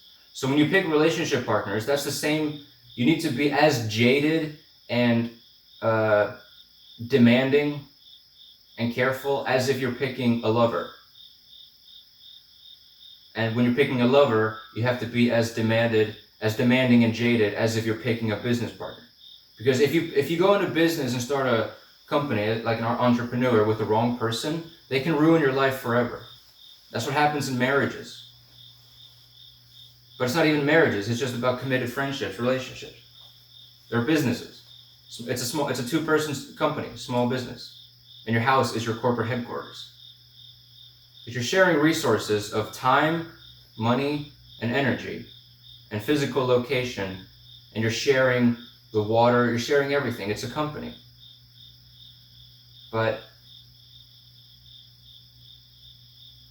so people make emotional decisions when they pick their partners, but they should make it as a business decision. Like, the emotions, the love, that's a given. If you don't have the love for each other, like the magnetic click, then don't even try. But if that's all you have, then don't even try, because you need that, and it has to be good business. Because if not, you're gonna go broke. You have to move in with your parents, and everyone has to pick up your slack. And then that's gonna ruin the love, and you lose everything you built for. So the reason kids and teenagers should not get into committed relationships so early is because they're starting a two-person company without even knowing it. And are you gonna let a 13-year-old boy start a company? Can he even legally do that? You know, relationship, friendship, business partnership, water. Money is like water, cash flow, the river banks,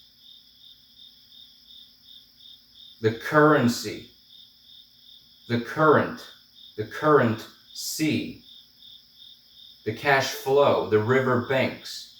Money is like water. It's raining dollar bills. I wonder who wrote this down. This is some cool stuff. So, it's not a given that being friends with the same gender is going to make everyone competing with each other. It's just that you're in the low frequency planes of existence. So you're in harmony with low frequency people only. And those people do not have a soul. If you're a low frequency person, eating the meat, drinking the alcohol, smoking the drugs, snorting the drugs, popping the drugs, if you're angry, afraid, all of that destroys your intuition, which is your soul, basically. Well, your soul is your energy, and your energy came from the creator, the energy source. So you are the source energy. You're not the central core. There's only one big of that, and that's not you. But that central core gave a piece of itself to you, and you're like a tiny little mini creator. But if you are low frequency, like the list of losers, then you have no connection to your soul.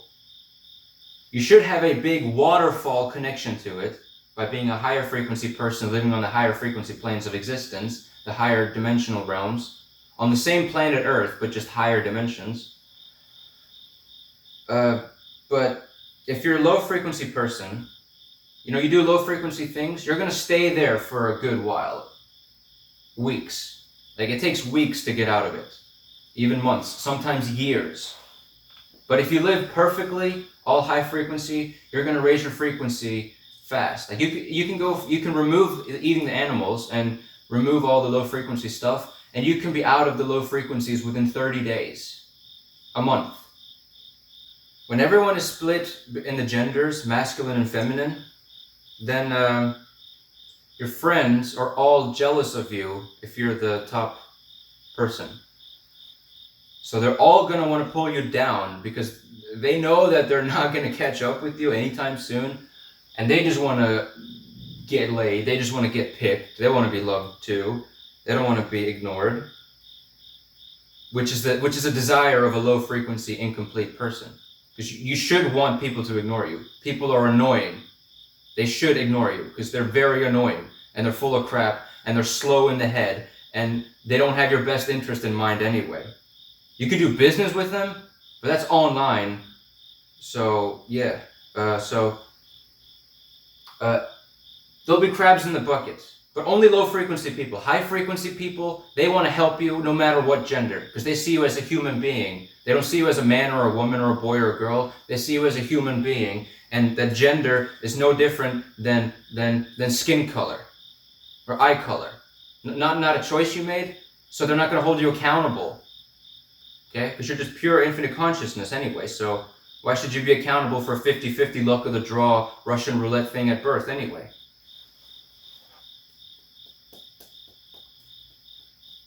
You see, they're trying to cheat to win. Because everyone wants to be the top person, right? Because life is so easy then, right? But like sports, politics, and religion, when you have low frequency people competing for the top slot, the sexiest man on earth, the sexiest woman on earth, the smartest man, the smartest woman, the most valuable, etc., that's like being president or something, or a quarterback, or a pope. Like everybody wants the top slot because life is easier at that. If you can handle it, then life is easier because you have so much power. Not in sports, politics, and religion, but if you're the best genuine high frequency human being, then you have the real power. So yeah, I suggest you stop hanging around with low frequency losers because you can have 1,000 of those as friends and none of them help you because they're like, oh, she's better than me. She doesn't need my help. It's annoying. It's really, really, really, really annoying to deal with people like that. So just like sports, politics, and religion, you've seen Game of Thrones, right? It's dirty tricks to win in politics. It's dirty tricks to get to the top. Because you have to cheat to win, so you're a loser. You have to cheat to become a winner, but you're all losers, and the only winner is the one who has the love and the respect of the people. So sexual attraction, boys will be boys, and they're friends with boys, but they're all competing for the women. So you're friends with only your competitors, and none of them want to see you success.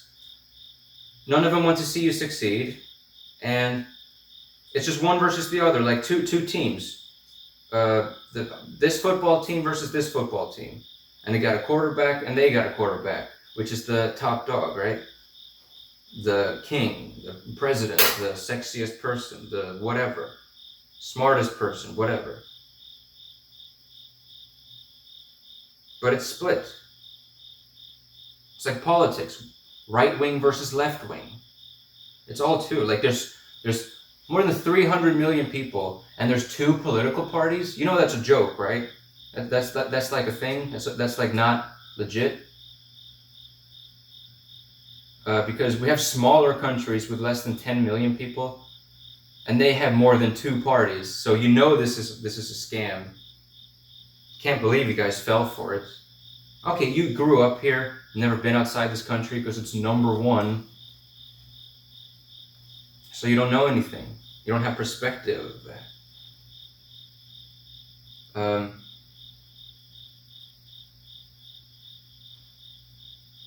Yeah.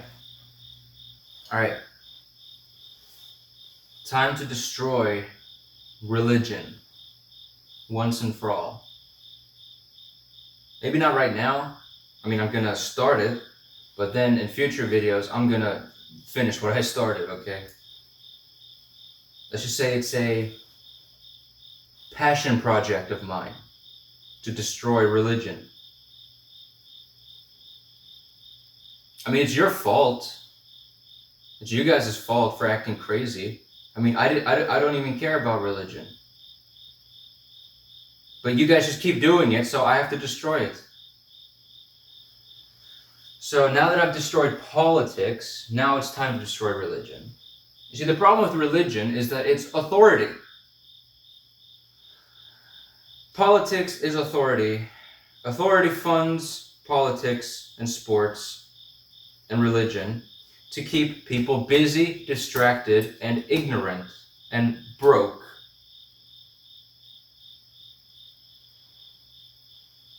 Authority.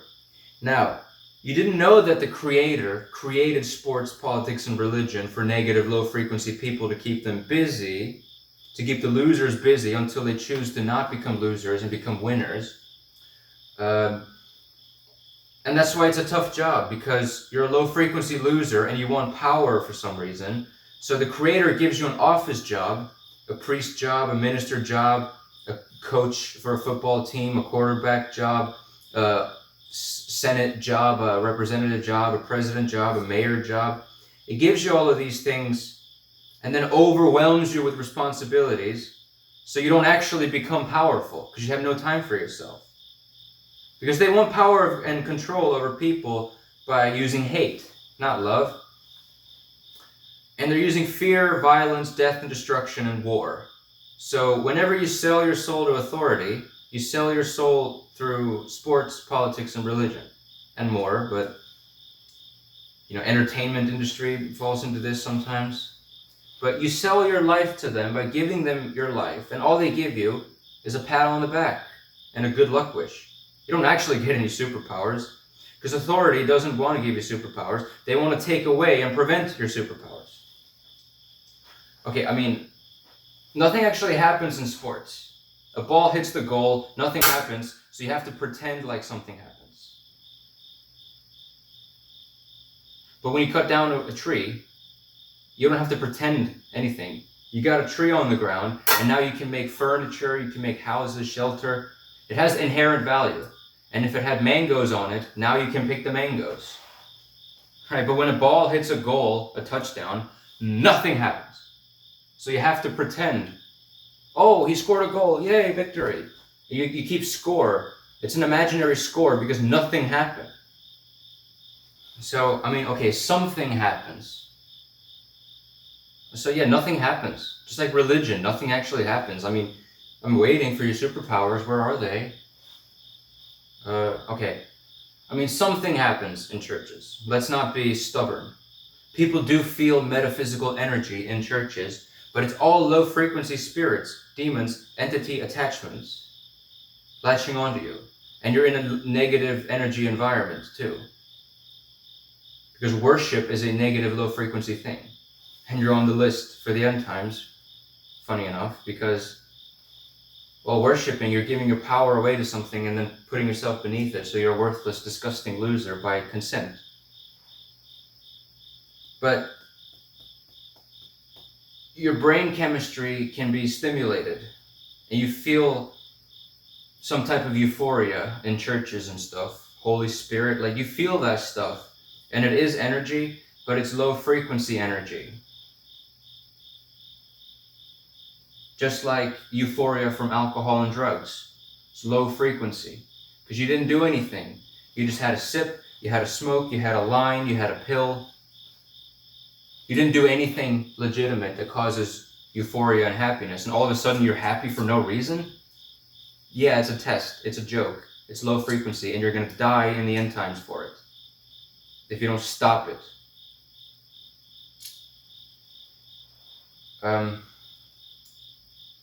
So in churches, you didn't do anything. You just sat there, put your hands together, and pray. But you become the prey. So entity attachments, demons and spirits are preying on you. And they're latching onto you, influencing you. So stuff happens, but nothing beneficial for high frequency. It's all low frequency. Because all you did was say yes to a question. It's like, oh, do you want the Holy Spirit? Yes. Okay, here you go. Here's euphoria. Here's superpowers. Here's everything. Here's your... No, life doesn't work that way. Try doing that in the economy. Try going online and just saying yes to a question and see how much money you make. Because that's the real world. Playing by the real rules of the universe.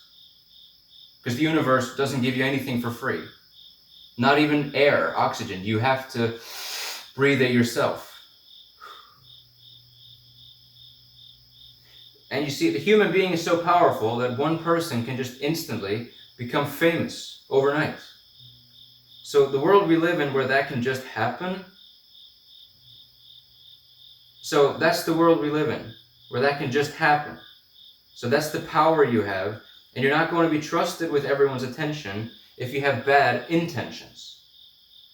So when you have bad intentions, greed, selfishness, ego, you got sports, politics, and religion that has been set up for you as a trap. Because you want the power, but you want the power because you hate people and you want to control them. Even if you do want to help people, it's still a trap for low-frequency, ignorant people. You know, people go to religion, and Christians are very nice people. I get that. But it's a trap for good people. So you think that Christianity makes you good, but the people are already good. Because it's a trap for good people. But religion doesn't make you good. It makes you, well, a loser. You can still be a good person, but you're a loser. And when the end times come, the Creator will wipe you out. Because it didn't create religion for you to actually go do it. You know it's a joke, right?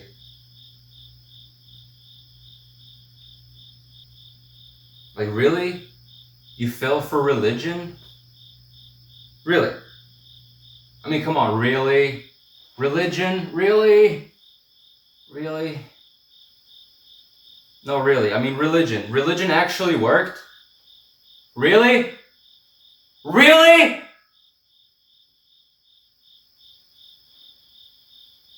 It's disgusting. It's disgusting to see you down on your knees praying for something to happen when you believe at the same time that you have the mind of God, the mind of the Creator. So the Creator gave you its mind and energy and everything you need to take care of your own problems, and yet you go down on your knees every night praying for assistance when you already got the assistance at your birthday, the day you were born. You were born with it all. Because when you're a tiny little baby, you don't even do religion, but that's the weakest point of your life. And when you're an adult, you're supposed to get stronger and stronger and evolve like a Pokemon. But then, for some reason, you're down on your knees, acting weaker than a little baby.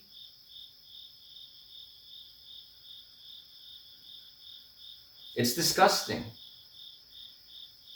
And if sadness and depression wasn't a low frequency, I would be sad and depressed when I look around at the world.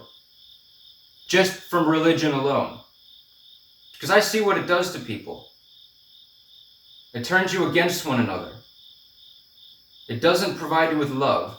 It's like a sporting game. It's like betting on a sports team. And you know what?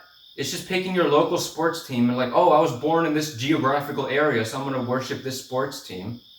Just like if you're born in a country in the Middle East, you're not going to be a Christian by default, are you? And if you're born in China, you're not going to be whatever they are. It's just geographical, doing what your parents are and fitting in. So you didn't really research all the religions and make a list of bullet points of pros and cons. All they did was get you from an early age, whatever religion your parents are, pump you with fear and sexual frustration, confuse you, and the only way to succeed is to just do what the religion, aka authority, says. That's why you feel powerless. Like me, look how young I am, and look at what I'm doing. None of you religious people would be able to handle what I'm doing. And you know, you've been there for a while, like an hour or two a week, 52 hours a year. That's a long time. 500 hours every 10 years. Like if I had that time, I would take over the world multiple times. And I'm still waiting for your superpowers. You're just getting weaker, not stronger. Because it's for the masses, and the masses are weak, low-frequency losers. So if you want to be a low-frequency, weak loser, then religion is for you. I mean, I'm serious. I would be sad if it wasn't a low frequency. I would allow myself to be sad that religion even exists.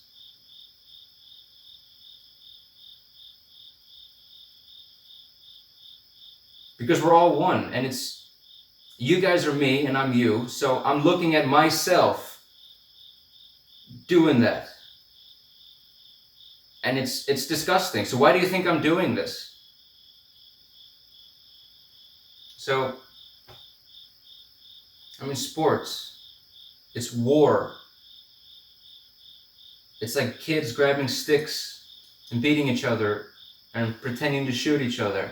Nothing actually happens, so they have to pretend like something's happened. Imaginary rules. Oh, you can't walk more than 3 steps with the ball. That's the rules. Okay. I'm out. And it's for children, because we didn't have these big sports stadiums a few hundred years ago. Sports was for little children, and then you went on to do adult things. But now, since we're nearing the end times, everyone's a man-child, a girl-child. Everyone's sitting at home, not because of the lockdown, before the lockdown. Everyone's sitting at home, living in Neverland, playing video games, watching useless sports all day, eating snacks, getting fat. Everyone's getting fat because they're getting buttered up for the end times, and everyone's getting shipped into the cities because if you want to kill a population, nuke a population or whatever, you're going to want them all in one place, make it cost effective. So the sports, you put on a uniform, but it's armor. You get a helmet, for crying out loud. And you're seeing red. And politics is the same way. It's a game. Because in sports, you have the quarterback or whatever, that's like the king, that's like the leader, or the coach is the king, or whatever. I don't care. I haven't watched sports in a long time. I forget what it looks like. But they play music at the beginning, just like they blow the battle horn for war. When the armies meet, they face to face, and then they go slaughter each other.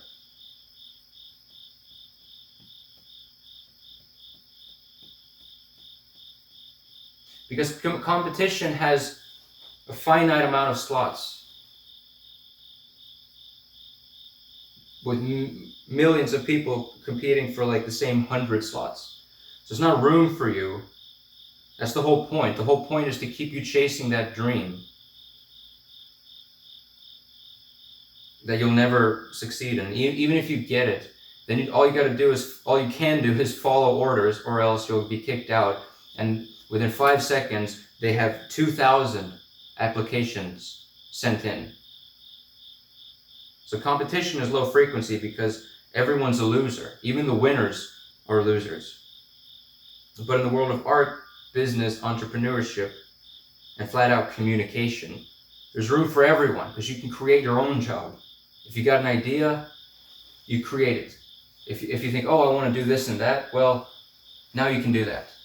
There's room for everyone because you capitalize yourself. You're turning yourself into a business. Like your creative mind is a unique thing, so you capitalize that, and that's your job. And no one can take your job away from you if you're unique and creative. Which is funny because people are afraid to be unique and creative when they're young and growing up, so they fit in. But then once you fit in, you're a dime a dozen, and you're worth so little in the marketplace that you have to be an intern, not even able to get minimum wage when you fit in. So you stand out. Yeah, it hurts when you're a kid to stand out because the losers are going to make fun of you like you're the loser. But then once you're an adult, all they do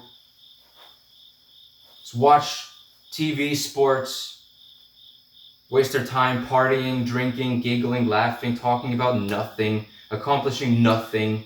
Losers that are all going to die in the end times. That's what you fit into. When you fit in, you fit into the list of losers that are dying in the end times. So being unique and creative, that's actually the only way to survive the end times, if you haven't figured that one out yet. Why do you think I'm here?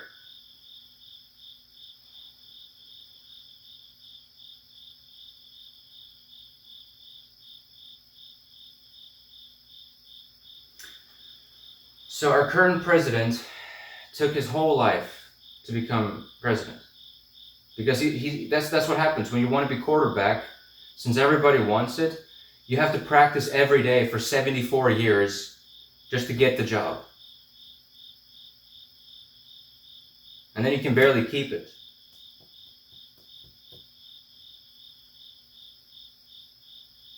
But it's fine because the Creator controls everything. Even the selling your soul to the devil thing, the devil doesn't exist, the God doesn't exist, and if God existed, then he's such a horrible character that you shouldn't even worship him.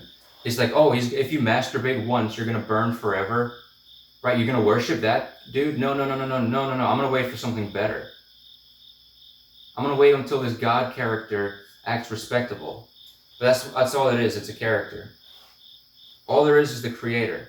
And the Creator created religion to test us, the humans, to see what we would do. And we were not supposed to actually fall for religion. Religion is just there for mind control from authority. Because if you're so lackluster doing nothing, you don't like art, you don't like business, you don't like movies, music, or TV shows, or paintings, sculptures, if you don't like anything, and you do nothing with your life, then there's religion for you, because there's no requirements. Because if authority wants to control you, they're going to do it through art, music, videos, lyrics, low frequency music lyrics, movies, implanting thoughts in you. But if you don't like any of that, then you're not going to watch it, so they can't control you. If you don't like politics, you're not going to watch politics, and they're not going to control you through politics. So religion is there just to grab the rest of the losers that aren't doing anything with their lives, because there's no requirement. Because to control you through art, you have to at least like art enough to watch art. But if you don't do anything, then there's religion for you, because there's no requirements. Except following orders.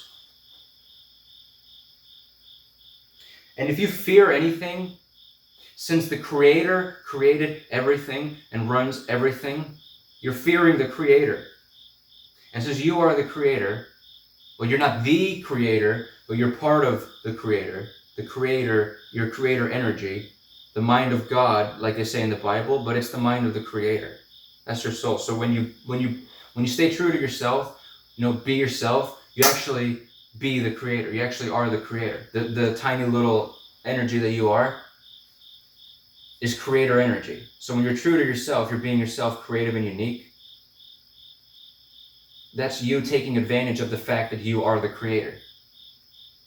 That's how you make money in business and live a fun life.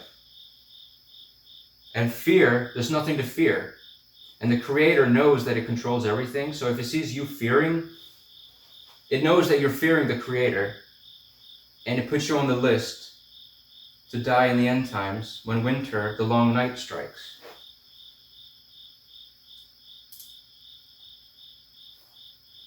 And if our president loses his job because of me, because he's just an actor, he has an IMDb page, he's acting like president, but he's not really president, he's just following orders.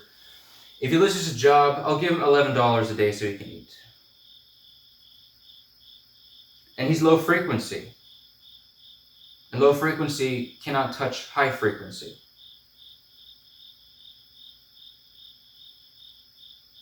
And he's got a noose around his neck, so if he makes a wrong move, there's hundreds of people around him at all times ready to grab him by the pussycat, right? And he eats meat, and he's overweight and disgusting, so he doesn't make good choices. Neither does his opponent or anyone else that's become president. They're all wearing ties. You can wear a suit. They're pretty cool. It's a military uniform in a sense. It's a political thing.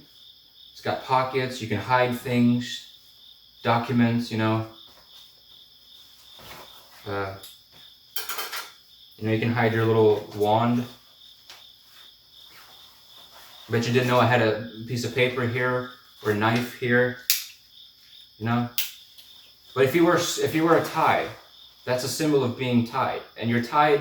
They sell their souls to the devil. The famous people with ties, not the little regular people walking down the streets of New York working at the stock exchange as a broker. Like, they're not selling their souls to the devil. It's the famous people, the politicians, the major players. They wear a tie because they're tied, and it's a symbol. And they use colors to color code it when they're sending messages. Because colors represent things. Red represents blood and death, for instance, war. Not always, but yes. So, how do you stop the president? Well, you've seen Game of Thrones, right? The scene with Jaime and Tywin Lannister, where Tywin admits that the power that they have is fear, and if they're not feared, then they lose their power. Because fear, if you fear something, you're thinking about something, a situation, an object, a nightmare situation, or a person, and your fear. So when you fear, you're draining your energy, and whatever you're focusing on, the energy goes to, metaphysically.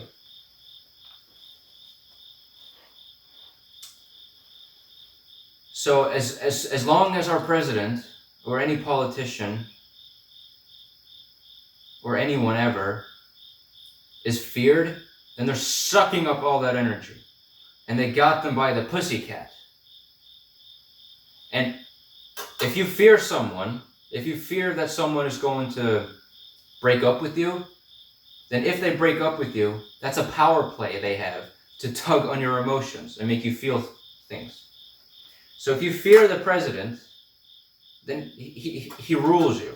He just has to look at you once, and he's got complete control over you. But if you don't fear him, he cannot touch you.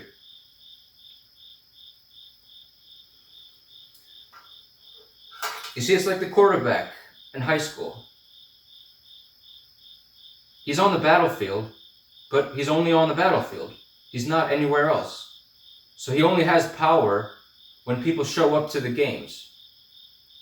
But if no one shows up to the football game, and the quarterback and the whole team has no power, and they've been preparing their whole lives, 74 years, for nothing. I mean, come on. He's had the nuclear launch codes for a while now, and he didn't use them. So he's pretty responsible, right? But he's serving the quote-unquote devil the demiurge, selling your soul to the devil, the demiurge. But that thing is a servant to the Creator. So if you fear our president, you're fearing the Creator, and you don't trust the Creator. And the Creator is like, what? You don't trust me? All right, you're going to die in the end times in the long night. That's what you get for not trusting the Creator. You know, you're afraid of God. The fear of God pumped into you before the age of 7, and you're religious for the rest of your life. Why would you respect such a process and anyone involved in that process? Because fear is low frequency, so anything involving fear, like religion tells you to be afraid. Be afraid, be very, very afraid. And if you don't do what we say, something very bad is going to happen to you. Well, you want to know the real truth? Fear has no place in your life, and if you don't do what I say and follow the guidelines, then you're all going to die when winter comes, when the long night comes. And that's not even fear, that's just the way things are. And I don't care if you believe me or not. I don't want you to fear me, I want you to love me for telling you the truth. And if you fear this situation, well, the only thing you can do is to follow the guidelines that I've implemented. I mean, only guideline number 4. All that other stuff is just for fun. Okay, 5, 6 is pretty serious, but guideline number 4, the list of things not to do, the list of losers for the end times. You have to follow that. Okay?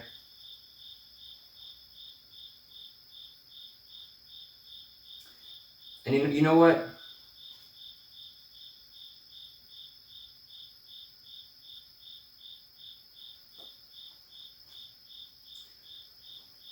Speaking of all this stuff, authority and everything, public school. It's not Hogwarts. And it's federal money. So if you don't like our current president, then you should not dedicate your life to public school because, well, who do you think controls it? Who do you think's the big boss? All of your school teachers in public school are federal agents, federal employees, and if they don't do what our president wants, right? Because this is where they're working. And if they don't do what he says, they lose their job. So you listen to your school teachers, you're listening to your president that you hate. And you fail to see the separation because, well, you're not supposed to see the separation because you're in fear. And when you're in fear, you have no intuition, you have no guidance, you have no inner guidance from the Creator. And you don't know anything. Because you can be high frequency and know a bunch of stuff, and then you can go down to the low frequencies, and then you lose your intuition, and you lose your knowledge and your understanding that you had, and your mind is clouded. So, our president is one person. And for every 24 hours he lives, he can suck up millions and billions of hours worth of your time. And that amount of time is spent... Okay, how many lifetimes is that? How many lifetimes is 1 billion hours? Siri, Alexa, Jacob, anyone. That's many people living and dying. So in 24 hours, our current president, just by sucking up the attention for no good reason, like elections that are rigged, people are literally dying, like the Super Bowl. How long is the Super Bowl? I don't know. I don't watch sports. Is it 30 minutes? Is it 30 hours? Who cares? It's a stupid game, and it's rigged. The Super Bowl is rigged. Not every single game ever, but that thing is rigged, just like an election. Okay? So during the Super Bowl, let's say it's, I don't know how long is it? I could Google it, but I don't care. Let's say it's 1 hour. I know it's not 1 hour, I'm just kidding around here. But to make the math easy, I'm going to say it's 1 hour. Because I don't care about the Super Bowl, I don't care about your opinion, I don't even care enough to Google it, even though I have internet right here. Because the Super Bowl is meaningless, so I don't even want to know the answer.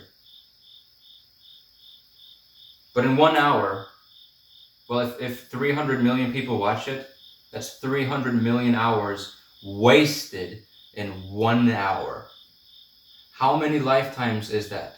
How many people would come and go in 300 million hours? It's at least like 600 people, right? Living 100 years each or something. That's a long time. And look at what people accomplish within 25, 30 years.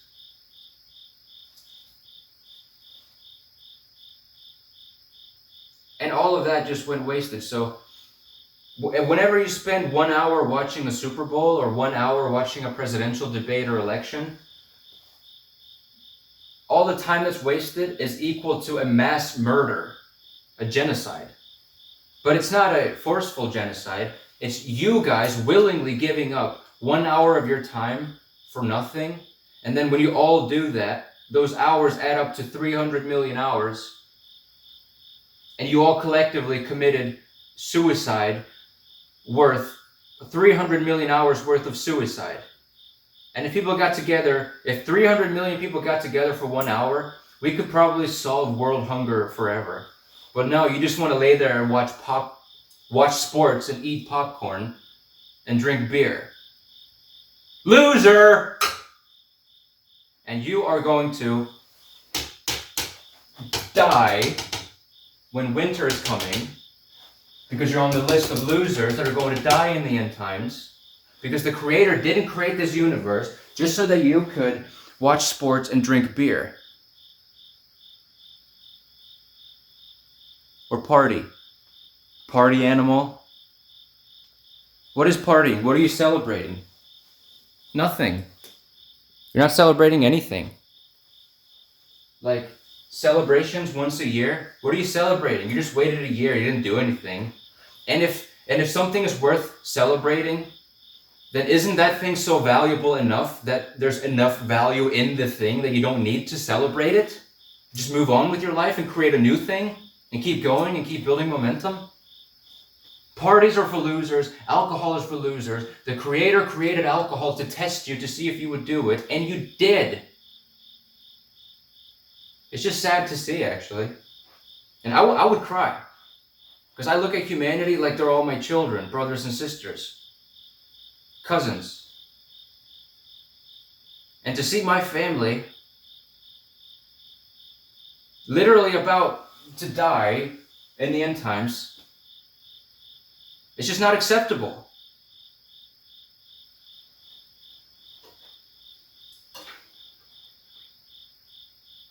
So yeah, public school is federal money, so they're going to lace it with their agenda.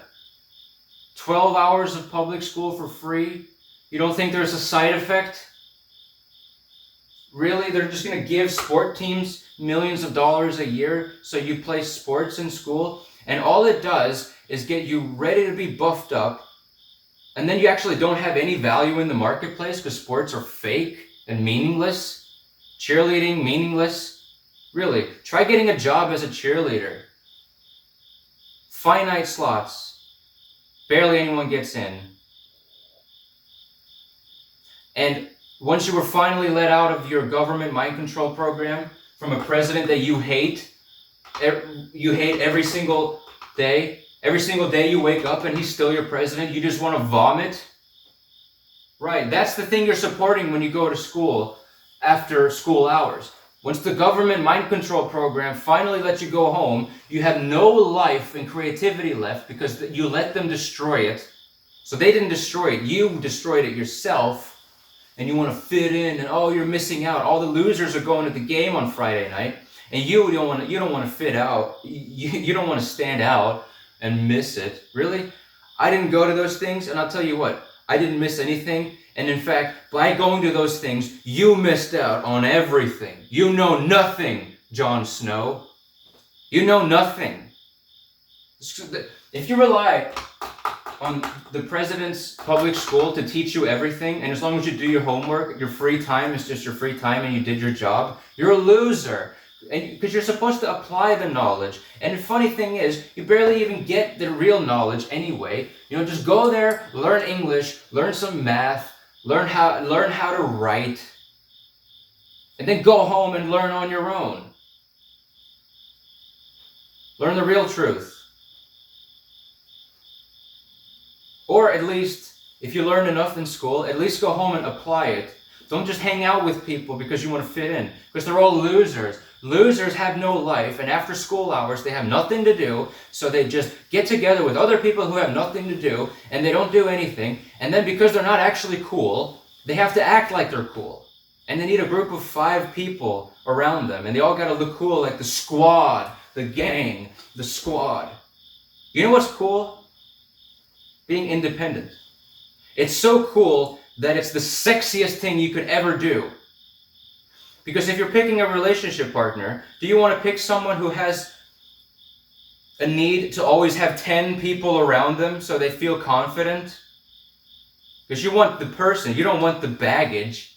You don't want to marry a squad or date a squad. You want a single person. And if someone needs a squad, they're just a horrible choice. The sun calendar. Alright, so let's talk about the sun and the calendar and annual celebrations. You see, the things you do every year, you only do them because the sun went a rotation. And it's always ever the now, so the fact that it passed 365 days doesn't mean anything. It's not the same day, it's 1 year of being not the same day. When you're 40 years old, it's not your birthday. It was 40 years ago. And every day, you're a year more wrong. Oh, I was born today, yay. No, the sun is in the same place in the sky. That's it. The temperature is similar. That's it. Trees have the same physical features. That's it. Every day is a new day. Every moment is a new moment, like a flowing river. You go to a river, it's constantly flowing. It's never the same. Just because a year went, it's not the same river. So, the thing about religion is that religion is all about annual worship, because the religion and spirituality, its main focus is the sun. You do it every year because the sun calendar. So, and you celebrate it, but you didn't do anything but just wait a year. Labor Day, Memorial Day, Christmas, Easter. You just waited a year. You didn't do anything worth celebrating. Are you going to celebrate every Monday just because it's Monday again? Or the first of the month? August 1st? September 1st? No, it's stupid. So annual celebration is also stupid. Are you going to celebrate 12 p.m. every day just because it's 12 p.m.? No. You're stuck in circles. You're living the same year over and over and over again on loop.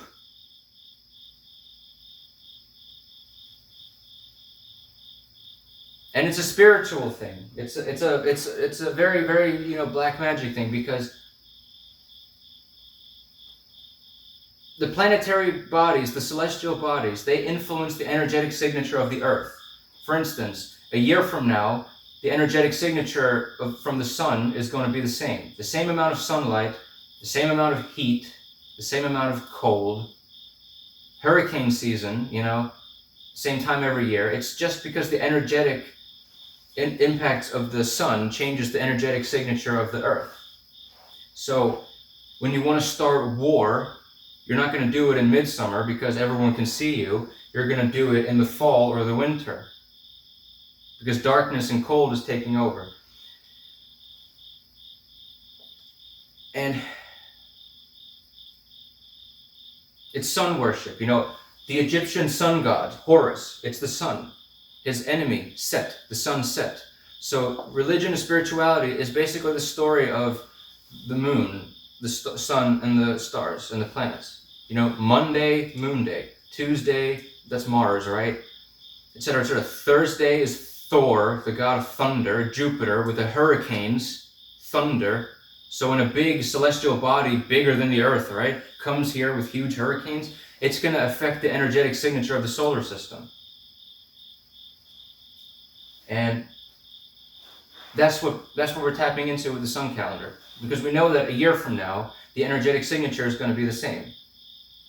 So if you want to start a war, you're going to do it in the dark part of the year when it's cold, because in the summer everyone can see you.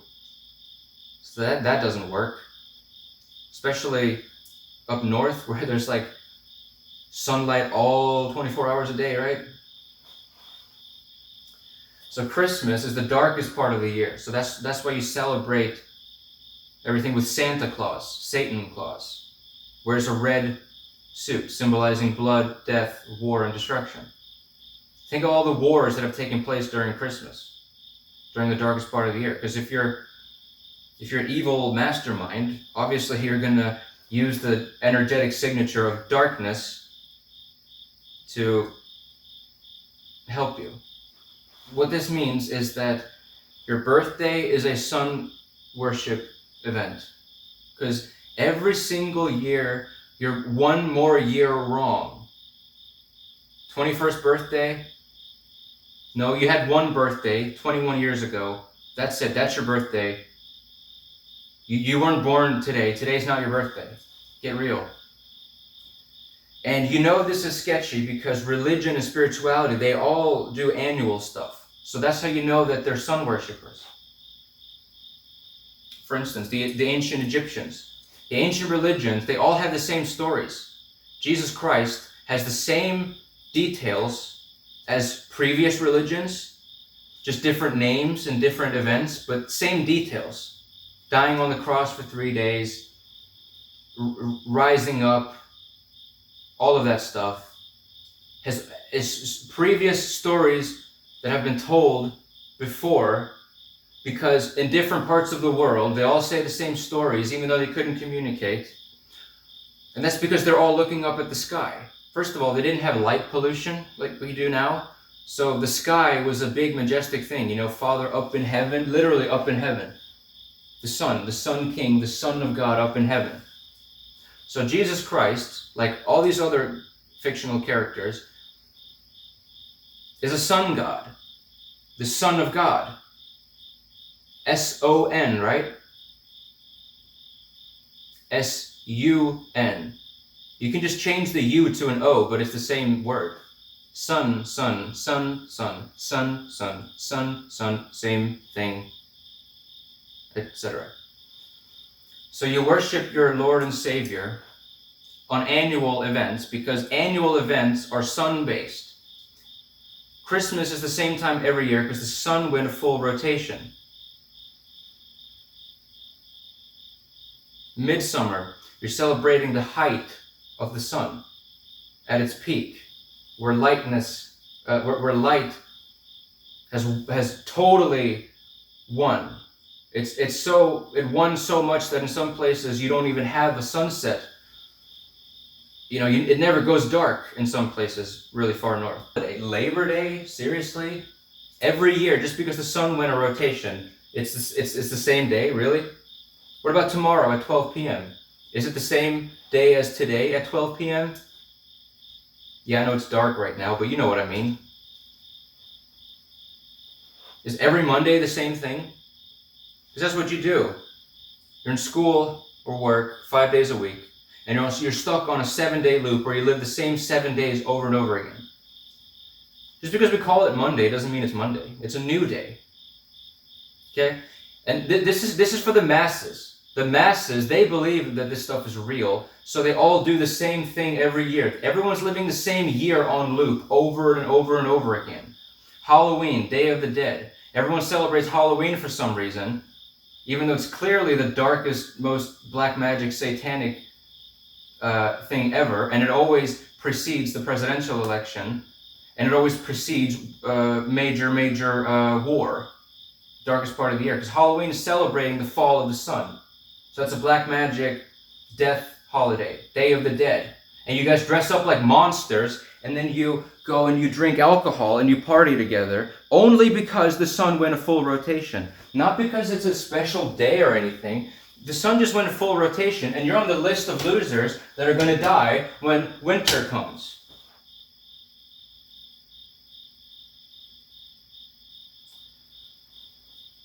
From the drugs alone, the alcohol, partying alone. But you don't know it's a new day every day. It's a new year every year. Okay? It's not Halloween just because a year passed. It's like 365 days of not being the same day. And everyone else just goes and does the same thing every year. So everyone's living the same year over and over again. No wonder you're stuck in the loop. You're stuck inside the box. Do the same thing every year, same thing every month, same thing every week, same thing every day even. You're so predictable that it's so boring that if I lived your boring, meaningless life, I would hang myself in my bedroom closet within 2 seconds without even asking a single question. So, that's what losers do. The masses that are going to die in the end times, in the slaughter. It's the party people. It's the meat-eating people. It's the alcohol drinkers. You're not bad. Good and bad doesn't exist. All there is beneficial and unbeneficial. Winner and loser. That's all that exists. Because all things are permissible, but not all things are beneficial. Alcohol, drugs, partying is never beneficial. Sex, it's not beneficial either. It's a lower animalistic thing that anyone can do it even though they're half asleep. It's so easy. The hardest part is just finding a partner. That's a skill. That's a tough skill. Reading people, evaluating their performance and stuff. But sex is easy, and you don't even need sex. So the only utility that sex has is to make babies. And all you got to do is not even have sex. You just got to non-sexually just tug at the wand a little bit to get some pre-ejaculate, and then insert it for like a second, and then you have a baby. Insert the finger for a second, and there you have a baby. You don't even have to try. And you guys do this stuff for fun.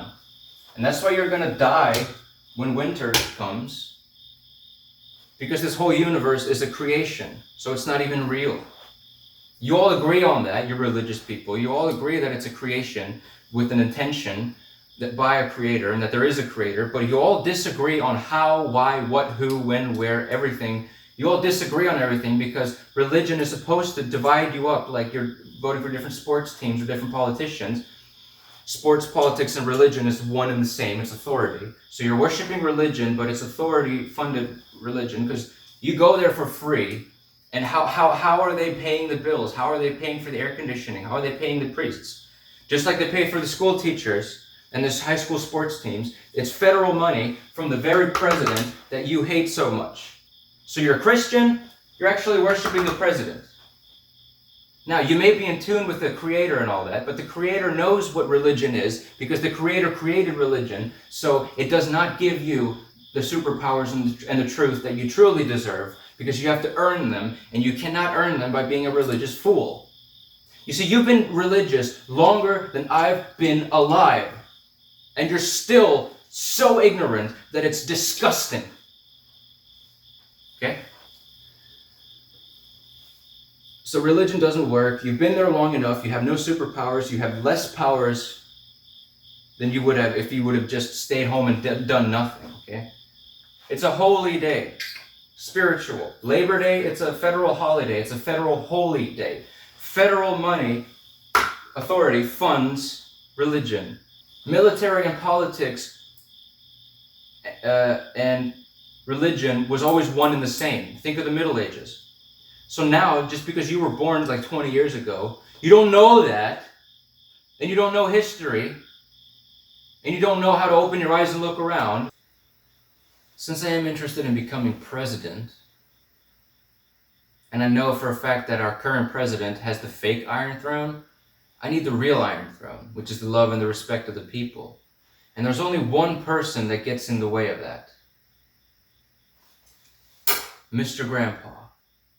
Mr. Feel the Burn. You know, there's something wrong about him, isn't it?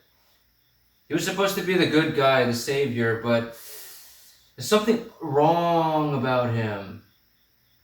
You see, he was up there on stage, face to face with Mrs. Seizure, and he could have We were just waiting for him to just grab her by the, lift her up in the air, right? She'll feel the burn, she'll have a few of those seizures, and she'll finish a few times, and then he was supposed to mic drop her into the ground. And because the election is only a few months away, but she's in a decade-long coma right now, you automatically get the nomination. So why didn't he do it? Because Mr. Grandpa here, Mr. Feel the Burn, is not who we think he is. His job, he was never going to win, but his job was to go soft on Mrs. Seizure soft enough so that she gets the nomination, but just hard enough to ruin her reputation once and for all, that people that would have voted for her now would vote for no one because they don't like any of the candidates. And even if she even did get the popular vote and she lost. I mean, elections are rigged anyway, this is all showbiz, but to make it easier to rig the elections, you need something like that to happen. So he is the reason, one of the reasons, that the world got trumped. He helped the world get trumped. You really think someone who gets the Senate job is a good person? It's like the NFL. Nobody gets to be quarterback. Out of all the millions of people, there's only 100 positions. Yeah, that's reserved for the worst of the worst of the worst of the worst people you could ever imagine. So, yeah, Mr. Feel the Burn, Mr. Burns, Mr. Feel the Burn, Mr. Grandpa. Yeah, Mr. Burns. So he is the closest contender to the real Iron Throne that I can think of at this moment.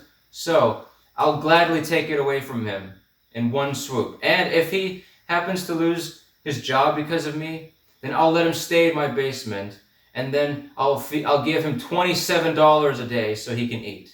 And then he can teach me all the secrets into fooling smart people into thinking that I'm a good guy, even though I'm not. So that if I don't want to be a good guy anymore, I don't have to. So 9/11 is everywhere. The Twin Towers, they stand up like an 11. The name of our current president, his name, first and last name, 11 letters. His vice president has 9 letters, so they're 9/11 as a duo. Our current president is 74 years old, which is 11, and he's the 45th president, which is 9. 4 plus 5 is 9. 7 plus 4 is 11. And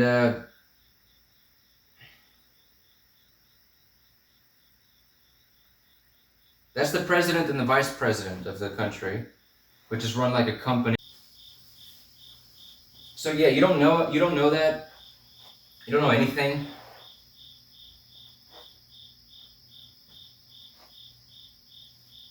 And to worship religion is to worship authority, hands down.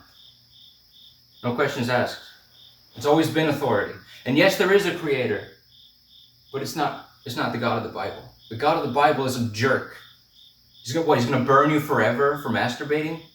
But if you say you're sorry right before you die, he's like, oh no, you can come up to heaven, it's cool. Really? Really? Really? Really? Really? Really? You know, sorry God. Oh, it's okay, you can come up. Really? All you gotta do is say sorry, and that's the deciding factor whether you're gonna burn forever or not?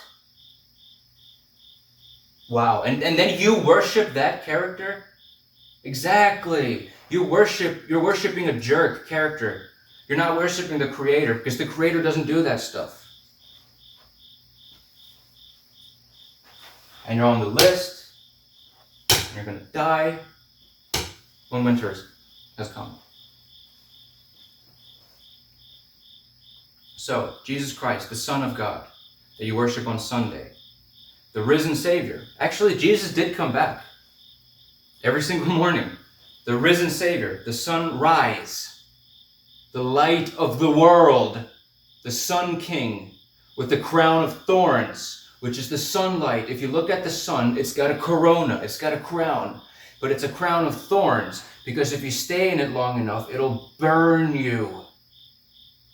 Roses are pretty, they smell nice, but if you get too close, they have thorns. The sun is a beautiful big rose, but it's got a crown of thorns if you're not careful with it. So you got to seek shelter and shade. And you know, these religions, equinox, Passover, that's when the sun passes over the equator. It's a sun ritual, Passover, equinox. It's all about the sun.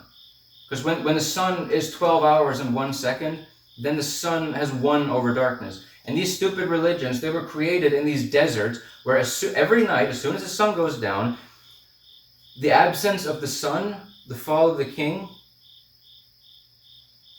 the king will return. But until then, you've got about, a whole long night of freezing temperatures in these dry deserts without humidity. So of course you're going to worship the sun, because if the sun doesn't come up again, you're going to die, right? So the absence of the sun is the opposite of the sun. The Sun King. Here comes the Sun King. Everybody's happy. Everybody's smiling. But it's got a crown of thorns. Now, it turns out that my cell phone camera just ran out of battery mid-sentence. And I'm going to totally pretend like it's the same night. Boy, that was a long night, wasn't it? A long night. Okay.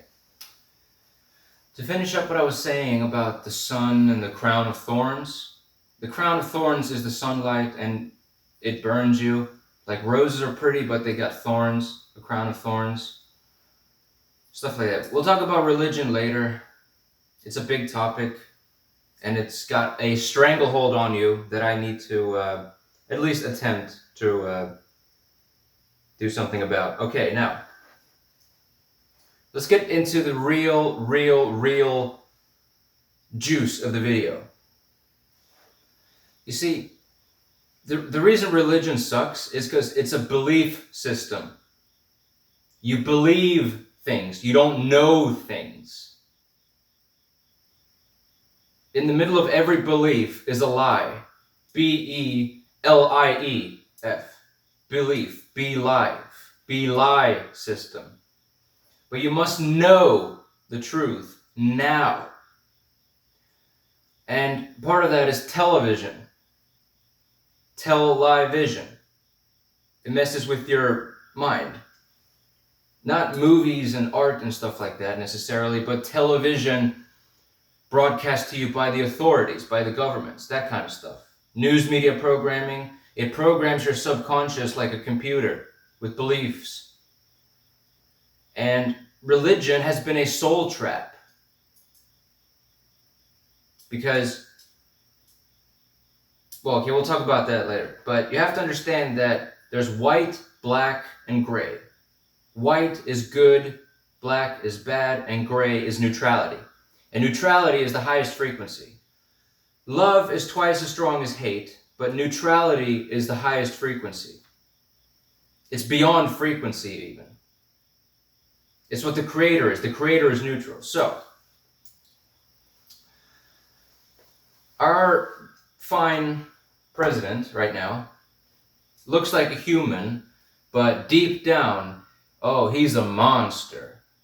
And wouldn't you want Harry and Dumbledore to take down Voldemort?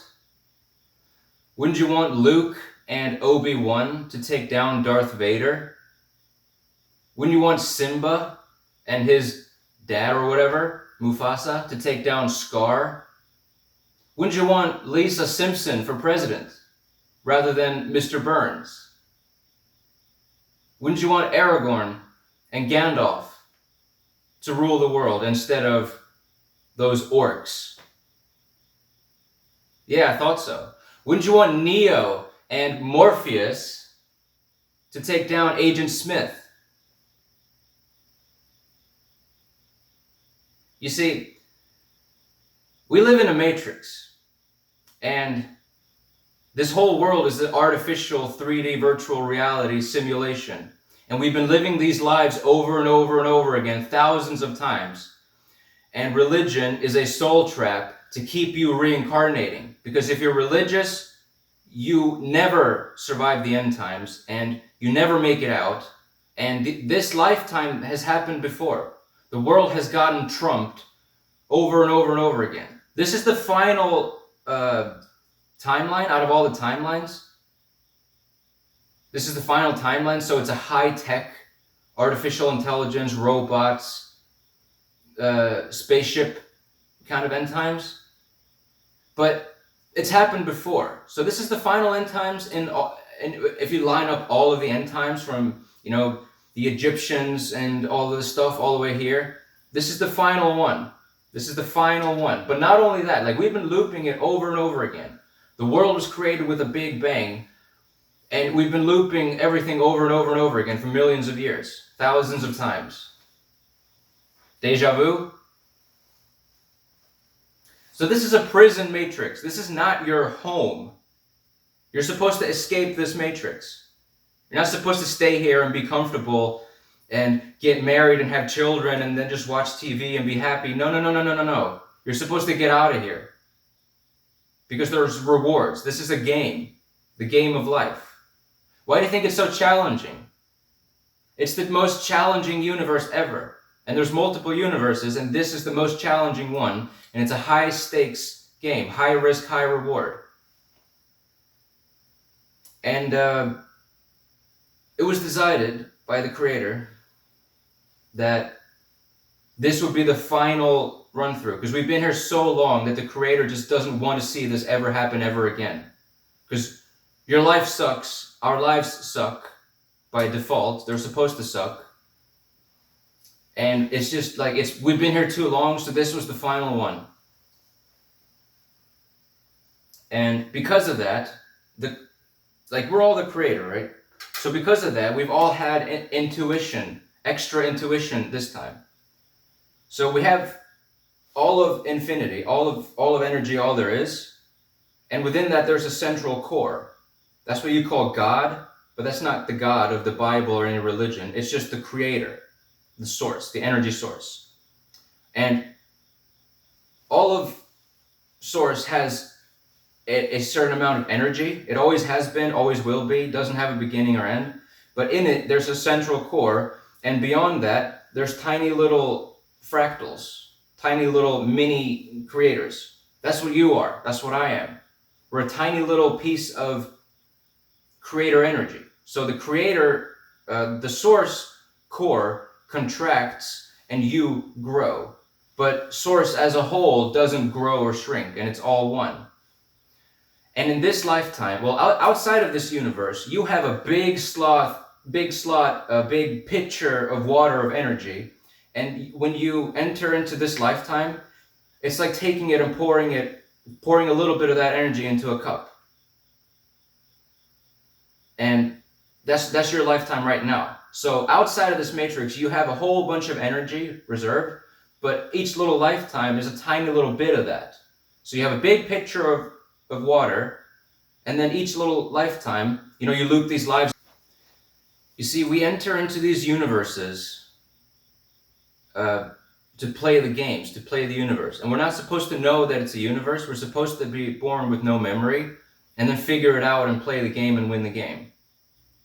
We have the central core of source, of all energy. And then all of us outside of that, we're tiny little fractals, but we're all different sizes because you get energy from the core by completing these matrices. So if you complete this matrix and you don't end up on the list of losers who are going to die in the end times, you're going to exit this matrix as a winner, and your energy is going to grow.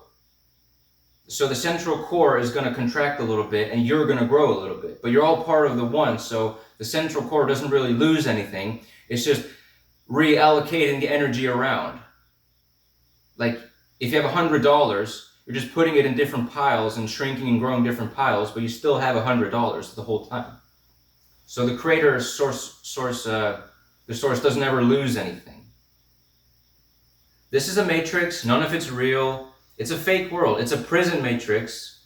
And we live these lives thousands of times until we win. And many people have won. They've won the game for themselves by raising up to the highest frequency and unlocking their soul. And then when they depart, they don't die, because we've all died thousands of times. We've all died thousands of times. And we just keep reincarnating and being looped over and over and over and over and over again. But this is the final one.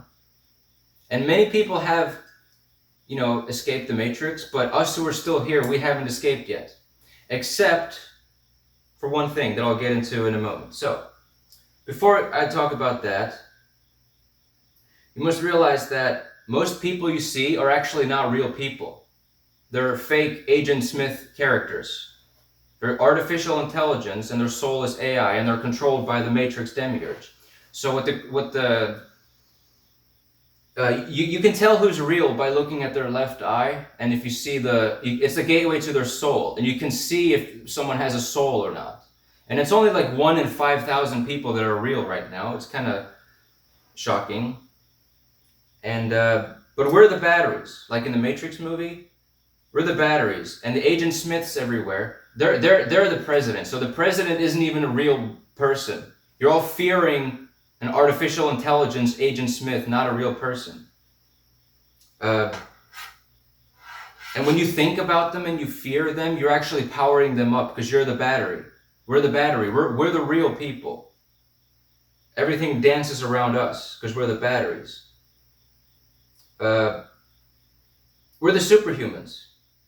And you earn your superpowers by raising your frequency and raising your energy. And you lose your powers when you lower your frequency. You lose your intuition and your connection to the truth. Thankfully. And you see, we're actually invincible, untouchable. Us real people. Like all the people you see getting killed and slaughtered, they're the fake Agent Smiths just to make you afraid. Major terrorist attacks, people getting bombed and stuff, tortured, those are all fake people. They're not real. They're artificial intelligence. And the funny thing is you're worshiping a creator. You think that the creator is actually out there torturing and killing real people, and then you go ahead and worship the creator, believing that it's actually torturing real people, but it's really torturing fake Agent Smith characters. But even your religion says that it's a fake world, creation, and then you still go around acting like it's a real place. Doesn't make any sense. And so yeah, we can't be killed, tortured, raped, kidnapped. I mean, try it. Ask people to do it. They can't do it. It's like you can't jump 2,000 feet. You can't be kidnapped. Anyone who gets kidnapped, raped, tortured, they're fake artificial intelligence people, part of the Matrix, just there to scare you and distract you. Because we're the batteries, and fear, the Matrix is harvesting our energy from our fear. It harvests positive and negative emotions, but negative emotions give it the most energy. This is a nightmare or a dream world, but you chose to make it a nightmare.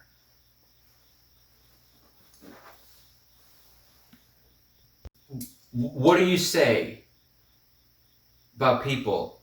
Oh, is she real? Is he real? Or is he fake? Are they being fake or are they being real? Duh. So the worst thing that can happen to you is like you get bullied or somebody tries to rob you, take your wallet or something. Like that's the worst thing that can happen. But they can't touch you. They can't use weapons on you. They can punch you in the face. That's it. But you can actually kill them because they're a fake Agent Smith AI.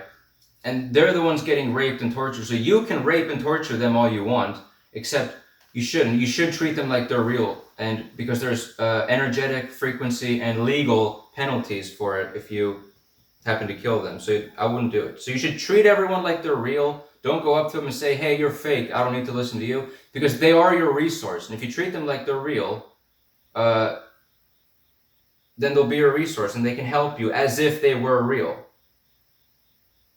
So fear keeps you trapped in the Matrix. It keeps you trapped in the low frequencies. Anger, too. You're angry about the president? It's a fake artificial Agent Smith character that you're afraid of. It hasn't nuked the world yet. Because you're supposed to think this is a real place, and then just to be tested, because you're supposed to be a good person and a high frequency person, born into chaos, world at war all the time, and you're supposed to keep calm. Just like the planet Earth is in a totally hostile solar system galaxy universe with freezing and burning temperatures and crazy meteors and all these things, but inside the Earth atmosphere, it's all protected. So that's us. We're protected, like with the atmosphere. We're very protected. But you don't know that, so you live in fear. That's why your life sucks and it's boring. Yeah, because Earth is like a cool little space garden floating around amongst chaos. That's what we have to do. We have to be a cool little space garden no matter what goes on around us. And that's where guideline number 4 comes in, the list of things to avoid. Because, well, that's the whole point. The whole point is to avoid low frequencies, all the riffraff and everything. Like, it's so boring, and it drains your energy. And you know, if you actually believe this is a real world and that the Creator is torturing people and sending them to hell to burn forever, and then you go ahead and worship it, the real Creator is like, whoa, whoa, look at what we have here. Someone's not getting out of the Matrix anytime soon. Someone's getting trapped. Because we are the superheroes. And the Matrix is dumb and blind, and it has no awareness.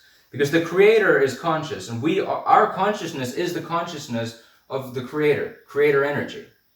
That's what makes us us. That's what we identify with. Because if we weren't filled with Creator source energy, there would be no energy in us to have any awareness. And the Creator created a fake demiurge. It created a fake creator. Like if you create a computer game, you create the console and everything to run automated. Like this is an electrical universe. We're in a simulation and we're hooked up in pods, like in the Matrix movie. Like this is a matrix within a matrix, the only one of its kind. And because the source creator doesn't want to sit there and move all the air molecules around. It'll just create software algorithms to run it for itself. It doesn't want to sit there like, come on, yes, hurricane season. No, hurricane season just happens every year automated, and the Creator just sits back and enjoys it. And it actually experiences all of our lives all at once. And our intuition comes from the Creator. It comes from the Creator knowing everything about everything, and then it wants us to listen and make the best choices. But when you do low frequency things, drinking alcohol, you actually destroy your connection to the Creator. Therefore, you lose your intuition, and the Creator is like, all right, I guess you're not going to listen to me. Have fun on your own. Have fun with no intuition. And then you go ahead and make these poor choices in the parties and everything, and you wake up the next day with nothing but regret, STDs, and a baby in your stomach, and you don't know who put it there. Because the Creator's like, all right, you're not going to listen to me. Fine. So yeah, most people are fake. Most of your friends are fake. They're not real people. They're not genuine. You know a real person when you see them, but they can still be a low-frequency, soulless jerk, but you know the real deal when you see it in person. Just look at their soul eye, their left eye.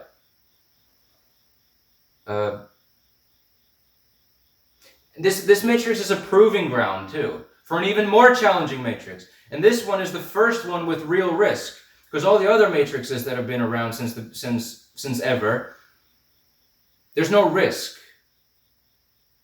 This one, you risked it all, because in other matrices you go, you play, and then if you win, you get more energy and you grow bigger.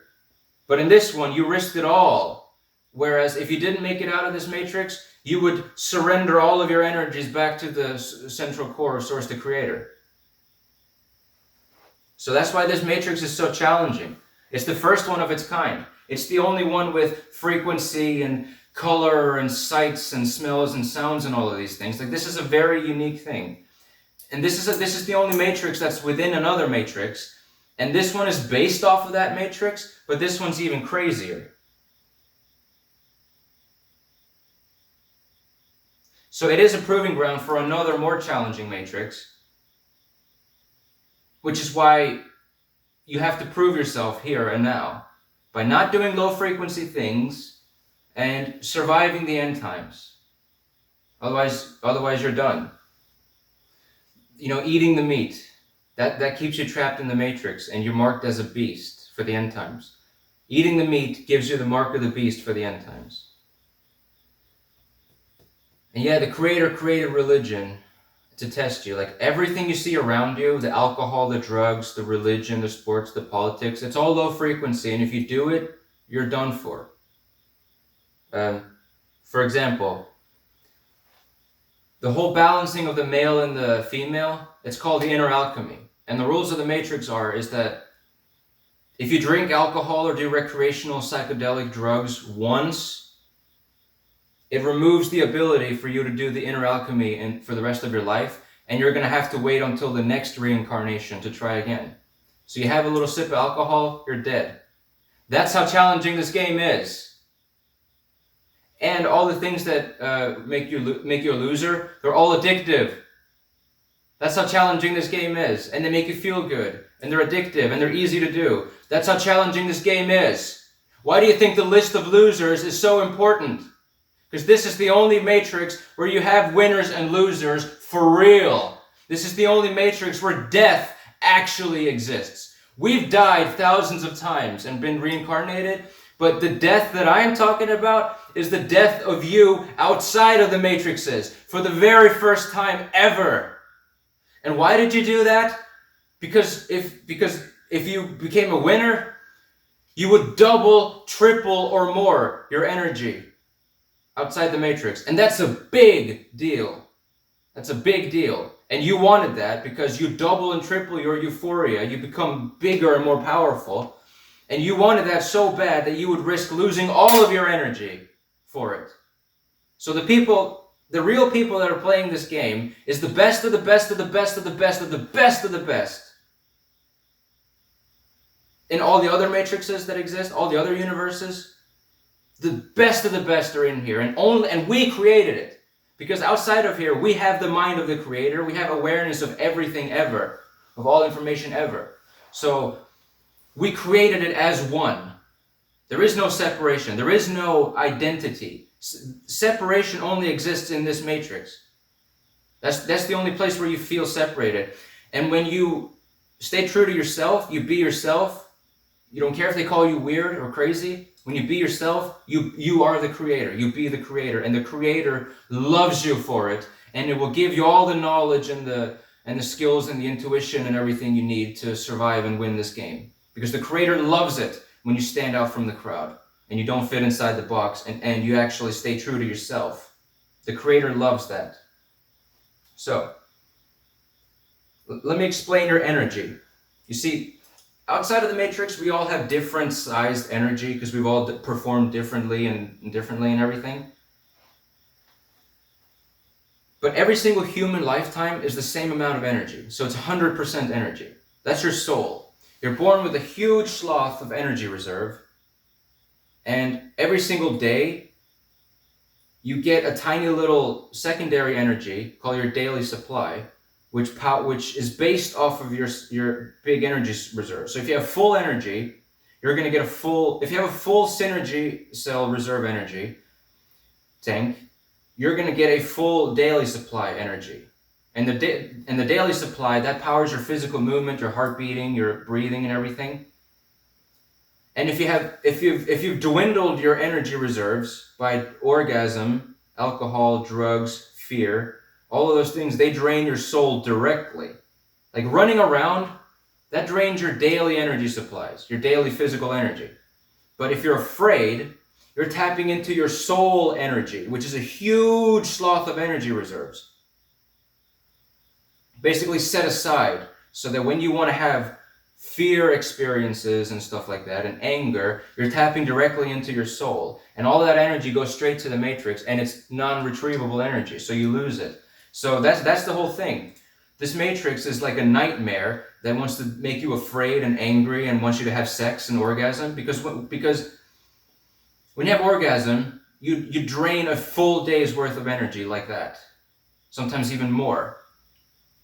Like a huge sloth of energy. So the matrix made So we made all the people very, very sexy, so you can't control yourself, so you keep having orgasms and everything. And the result of that is that it drains your energy reserve. It drains your soul, and once your soul hits zero, you're dead. Old people, they look like old raisins, and their energy cell was 100% when they were born, their soul, and now it's like less than 50, and then if they die, they're dead.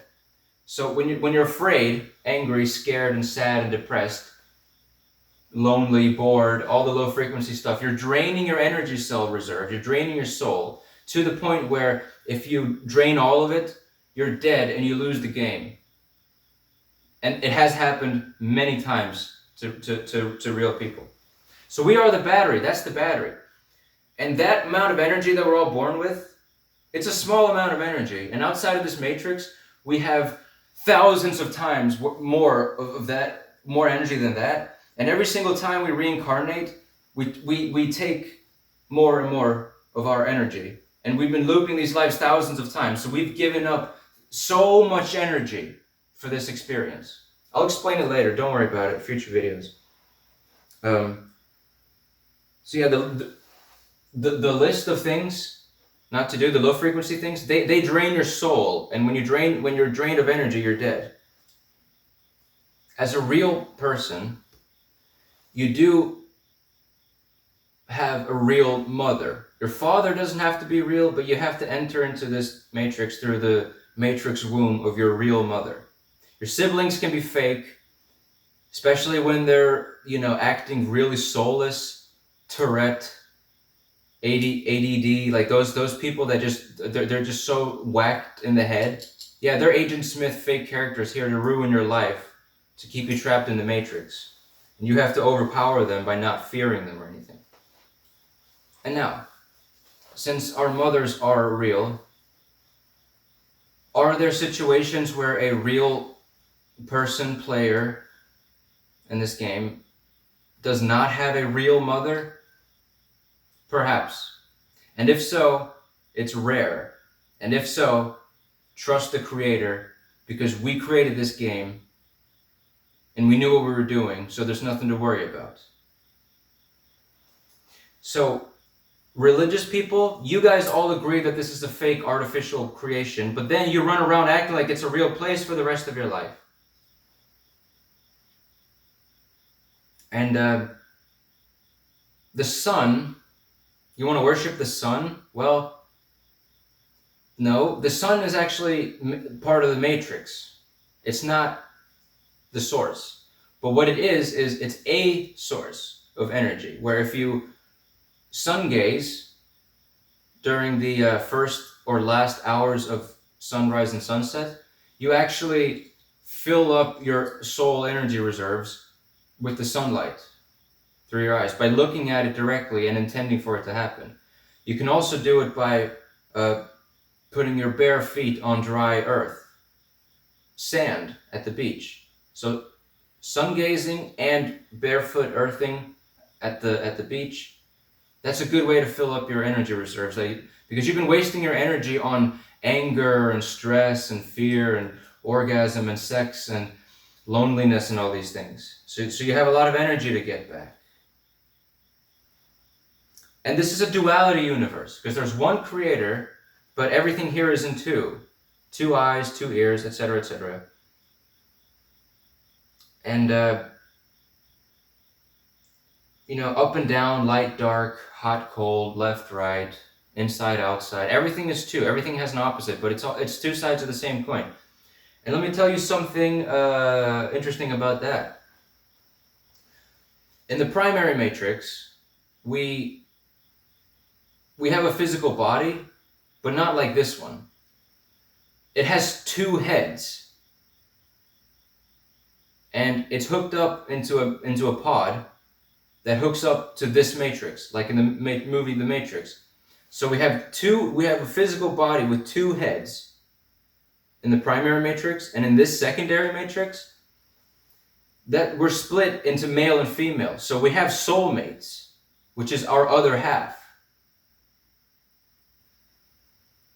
That's to make things first of all, interesting, but it's mostly to give us more chances at escaping this matrix, because this matrix is so hard. So if we split ourselves in half, male and female, then we have at least double the chances of making it out, right? By default. But it doesn't mean that you have to spend your time or life with the other person, because they can do really, really bad and you can do really, really good. Or you can both do really, really bad to the point where you should separate. But you're not necessarily scripted in each other's lives. And it's not a romance thing or anything. It's just literally your other half. And in some situations, it's more important than for other situations. But we're all one. And so a soulmate is two peas in a pod. Literally in a pod. In the primary matrix, we're hooked up in a pod. Two peas in a pod. And if all it takes is one of them to win the game, to raise the frequency and win the game, and then the other one gets a free ride and gets to escape the matrix, even though they didn't do anything useful. You see, it has to do with the end times a little bit too. Because the end times happens at a specific date, and it's an 11-year-long period. And what happens is the earth splits into two. Heaven and hell, if you want to call it that. Hell is where the meat eaters go, and heaven is where the higher frequency people go. But if you're a low frequency person, angry, depressed, and sad, you're not gonna survive the end times, but you're not gonna experience the end times if you remove the meat. So when the end times come, they're just gonna be unplugged from the matrix. No zombies, no spaceships, no Godzilla, no nothing like that.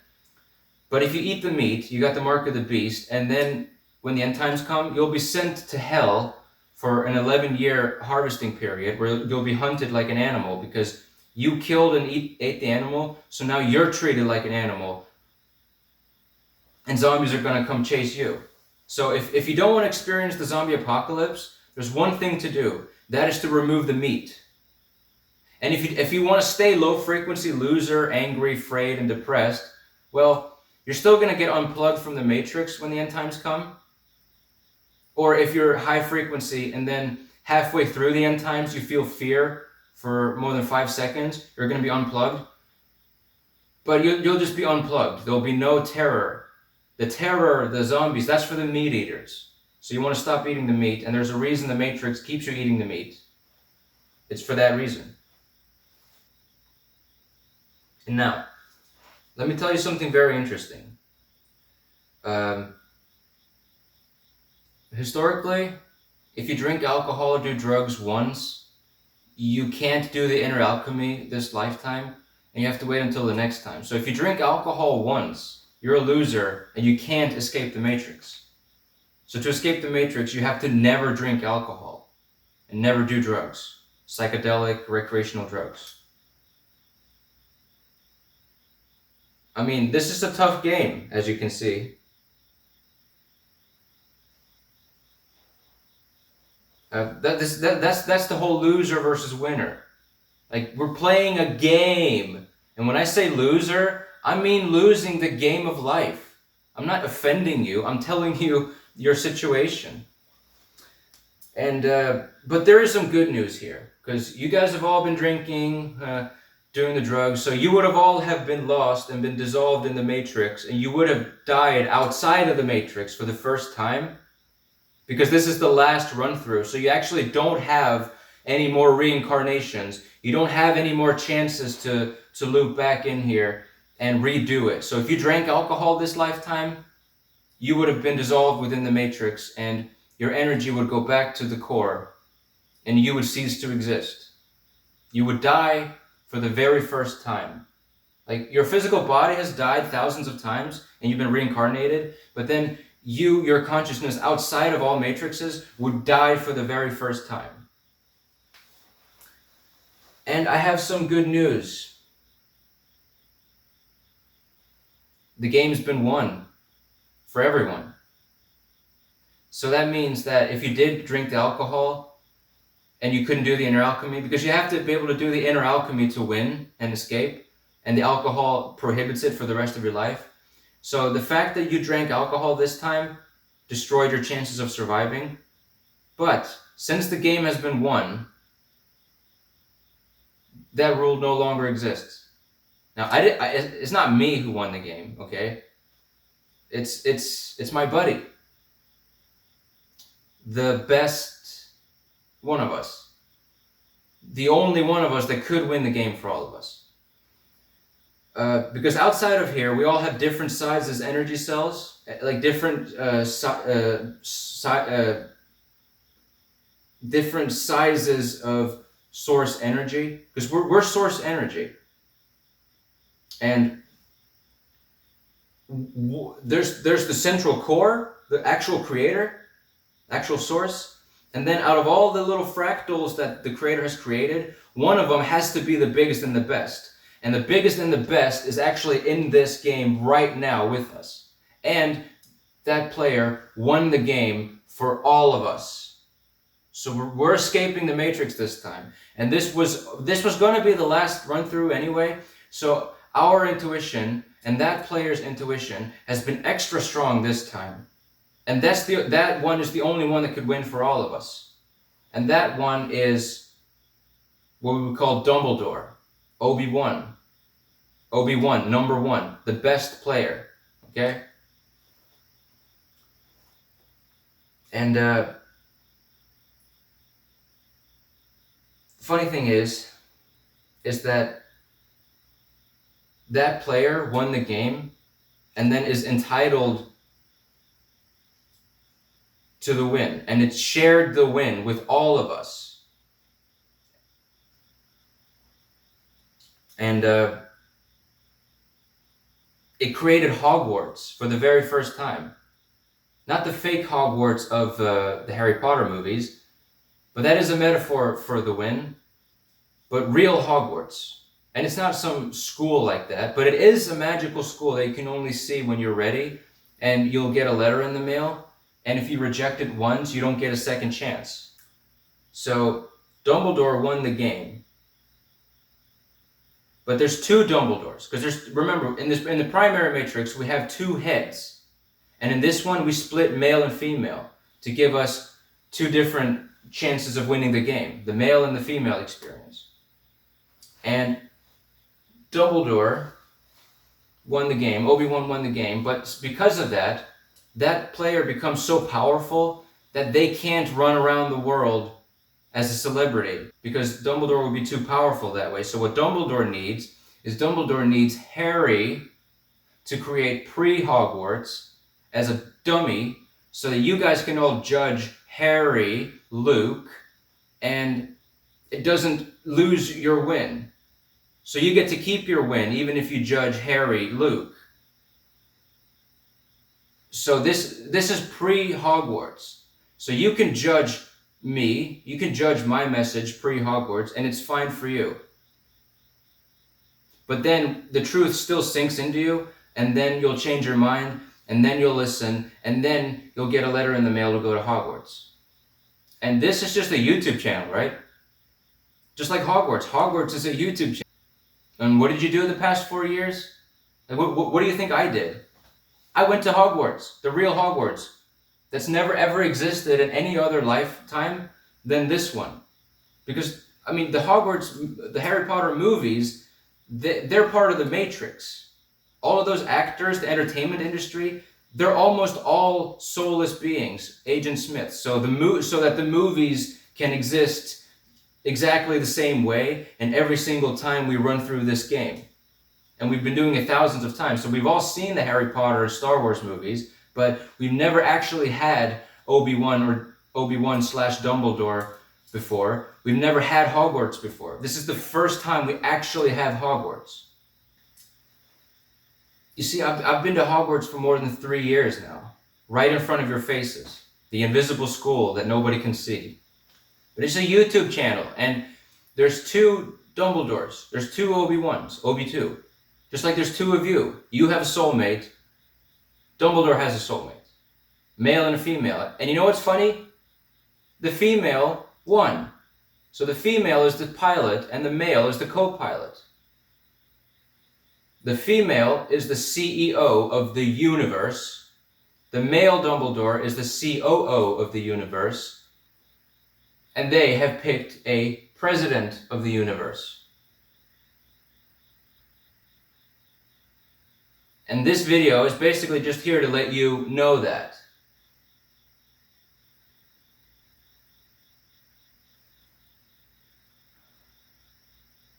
And yeah,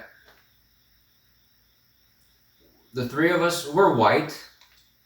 That's where the whole white supremacy comes from. That's just a joke. That's an inside joke. The white supremacy you see, that's because the most powerful player in this game, and then the second most powerful player in this game, is white. We're not powerful because we're white. We're white, we're powerful, and we happen to be white. If we were black, then there would be black supremacy. And the male supremacy whole thing, the white male supremacy, that's because the male soulmate is born a little bit earlier. So women are attracted to men that are a little bit older because their actual soulmate counterpart is a little bit older and of the same skin color. Okay, so I'm gonna add here about the whole soulmate thing. I know it sounds weird that, oh, the male is born first. You know, if you're soulmate, why aren't you born on the same day? Well, first of all, it would be obvious then. It's like you're in the same hospital. It would be weird, right? But you see, it doesn't really matter because you become a different person with every single choice you make. Every 24 hours, you're 24 hours different, and you can grow apart. And especially if you're insecure and afraid, then you're not intruding with yourself. So it doesn't matter if they're your soulmate or not, because if they're not being themselves, then they don't know who they are. So it doesn't matter who they are. If they're not in touch with themselves, they're not themselves. So technically, they're not even your soulmate. I mean, legally on paper, yeah, but then they chose to be not true to themselves, so it doesn't matter. And if you win the game, then your whole thing, they win as if they won the game. So you're good. Just focus on yourself. Don't focus on your soulmates. Just focus on yourself. That's the best thing you could do for your soulmates, especially if they're doing bad in life. And you may say, oh, well, how come the male is born first? Well, okay, Dumbledore, Obi-Wan, Harry, and Luke, they're all men. So the men are born first, so they get a head start. And then the women are born later. And they're attracted to men that are a little bit older because their soulmates are a little bit older. Why would it be any other way? Because men can't control themselves sexually, so they'd have to get a head start so they can have more control in a sense. Because women, by default, they can control themselves more sexually. Maybe not in their brains and their fantasies, but in the actual world they can. Because it's higher risk for them because of pregnancies. And it doesn't matter who your soulmate is, because if they're doing bad, you should be with someone who's doing good. And then if your soulmate happens to do good after 10 years, then you can switch partners. That's why you shouldn't get married, because you should always be able to switch like you're switching jobs. You don't want to marry a corporation or a company. The same way you shouldn't marry a person. And, you know, it makes sense, because what if the women were born first, right? And they get a head start, so they're more likely to do the work and become great.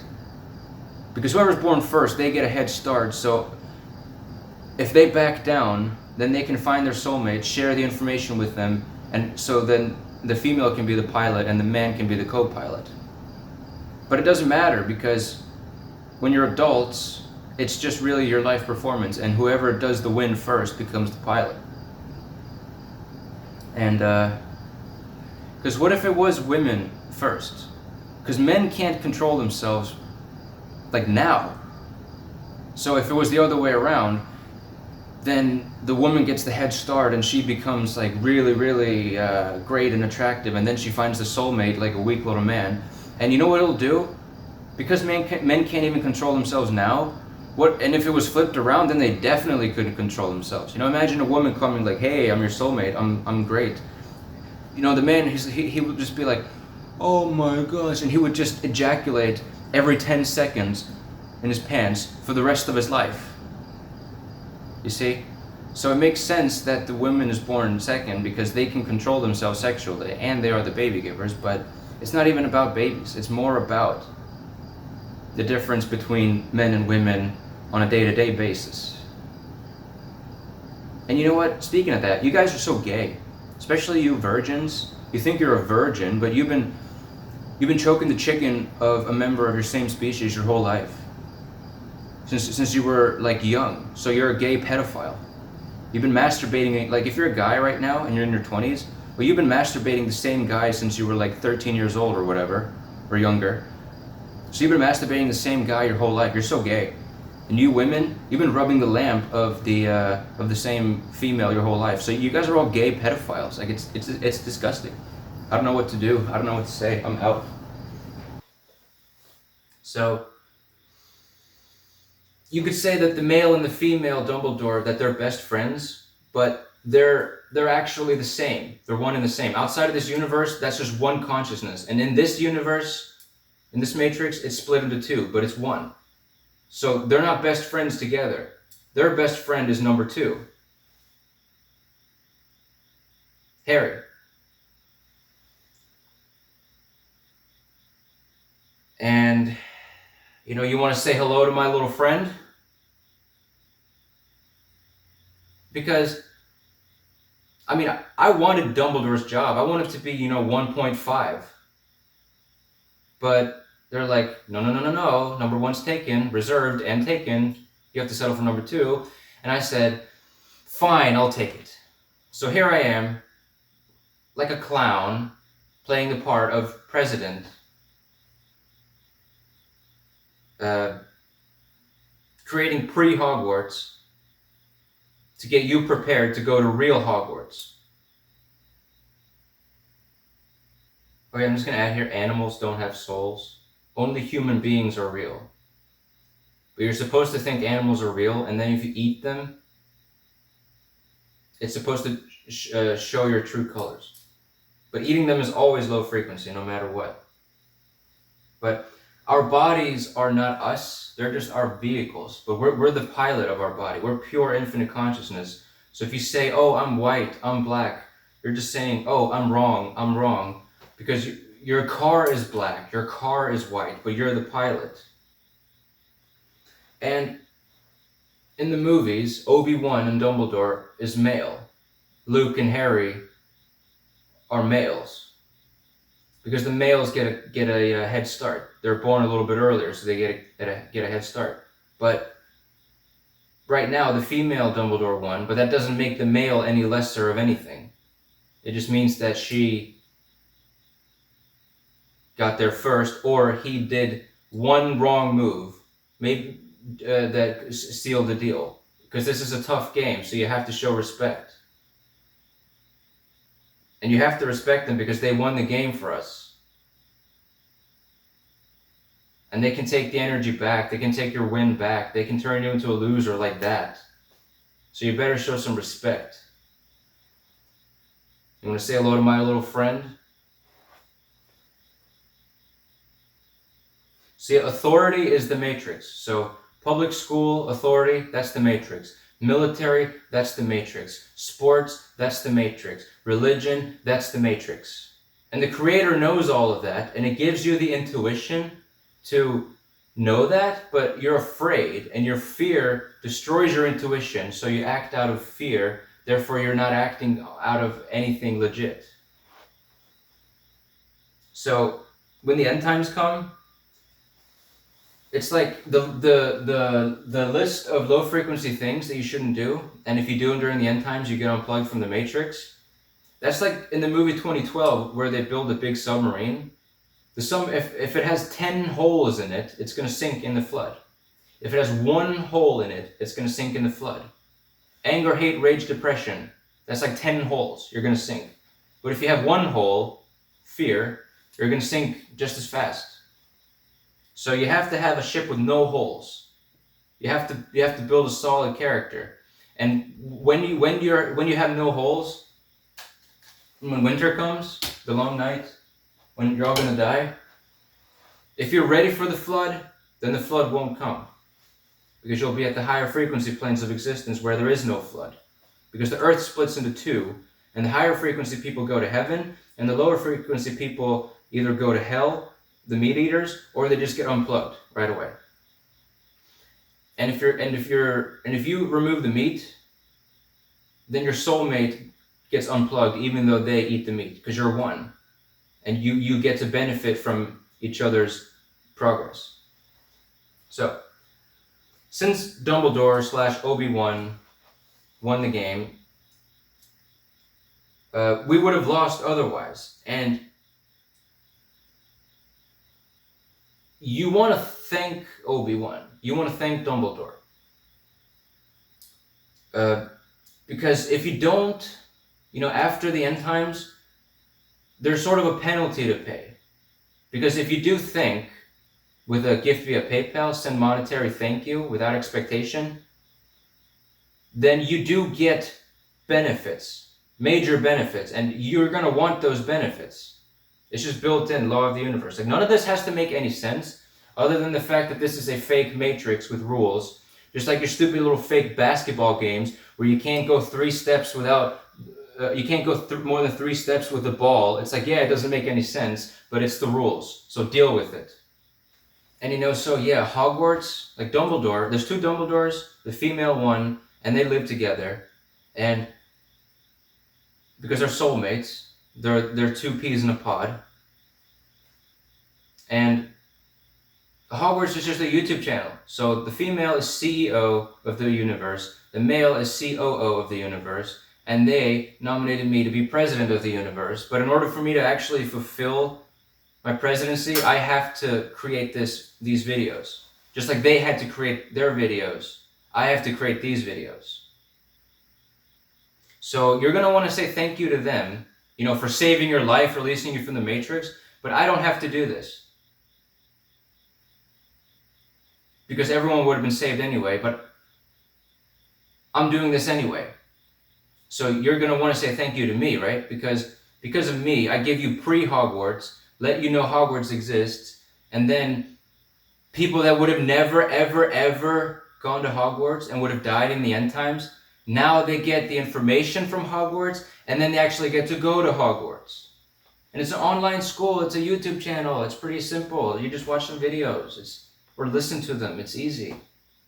The hard part is applying the knowledge and actually accepting the truth that this is a matrix, even though it's been right in front of your faces in all the movies, and you don't even like it when you believe that this is not a matrix. When you believe that this is real life, you get bored, so you automatically flock to fantasy movies, fantasy books, fantasy video games, because if this is just real, normal, boring office jobs, boring life, you're just not happy. So you should be happy that this is a matrix, because this is now your playground. If you know that this is a game and that everyone around you, 5,000 to 1 around you is fake, artificial intelligence, then you no longer take things seriously and you get to keep your energy, and you no longer you're no longer angry at presidents you hate because you know that they're fake, and that the demiurge, the fake creator demiurge, controls all the soulless ones, all the AI in this game, and you know that the creator controls that demiurge. So everything you see is source. Everything you see is the creator. Everything you see is great, but they're not creator consciousness, but they're creator energy, because nothing exists outside of source energy. Everything is source. So everything you see is source energy, but you are source consciousness, what the Bible will call the mind of God. That's what we are. The mind of source, the mind of the creator. We are source. We are the creator. And that's why you have to stay true to yourself. So yeah, Dumbledore / Obi-Wan, that thing, those 2, they if they drank alcohol once, they would have lost the game, and we would have all been destroyed and dissolved within the Matrix, because none of us had a chance to win. The only ones that had a chance to win was the Dumbledores, the Obi-Wans. Those two, the male and the female version of the best player ever. So you should be thankful, because this was the last run through of this Matrix, because we just had enough of this Matrix. The creator doesn't want to see you arguing with these soulless artificial intelligence family members anymore, and it would rather just evaporate you from existence rather than to have you experience this nightmare over and over and over again. We've been here millions of years. So, funny thing is, now you actually can drink alcohol and do drugs, and as long as you remove them in time before the end times and then never touch it again, you still get to escape the Matrix. But I don't see why you would do it, because it drains your soul energy. Orgasm, it drains a huge amount of energy. And you only get a tiny little bit. Like, it feels good because it's your energy, but it's your energy leaving you. And it's not a good ROI. And your intuition is your source self, guidance, your pineal gland. That's your connection to the creator. So your intuition is your direct link to source, the creator that knows everything. But you need a strong connection to it. And you can't have a strong connection to it if you're eating animal meat, flesh, blood, fish, cats, dogs, shark testicles. If you're eating that stuff, the creator has automated this universe to remove your intuition by your own consent. Same with alcohol and drugs, because they remove your intuition, remove your inhibitions, and now you act like an idiot for the evening. And if you're living in the past or living for the future, you're not centered in the now, and Source the Creator only exists in the now. So you have to be in the now, centered, to get, downloads from the Creator. Because you can't figure out anything on your own, because you don't exist. The thing you identify yourself as, your real name, that thing doesn't actually exist. You've been Source the Creator all along, but you wiped your mind and you've been led to believe that you are this little human thing. But you don't exist. You've been the Creator all along. And you never actually figure out anything for yourself. You're like, oh, I figured out the solution to this math problem. Oh, I figured out what this means. No, you don't exist, so you can't figure anything out for yourself. Every single piece of knowledge that you get is whatever the Creator, Source, Infinity, Source of all, lets you have. And it evaluates your performance and conceals information until you're ready to hear it. So you can't go out and figure out things. All you can do is raise your frequency, raise your energy, live in the now, center yourself, combine the male and the female, do your best, and then all you got to do is listen. Listen to the Creator, but it's not an audible voice. It's an inner feeling. It's an inner knowing. It's not channeling. Channeling is just channeling the Matrix Demiurge's message.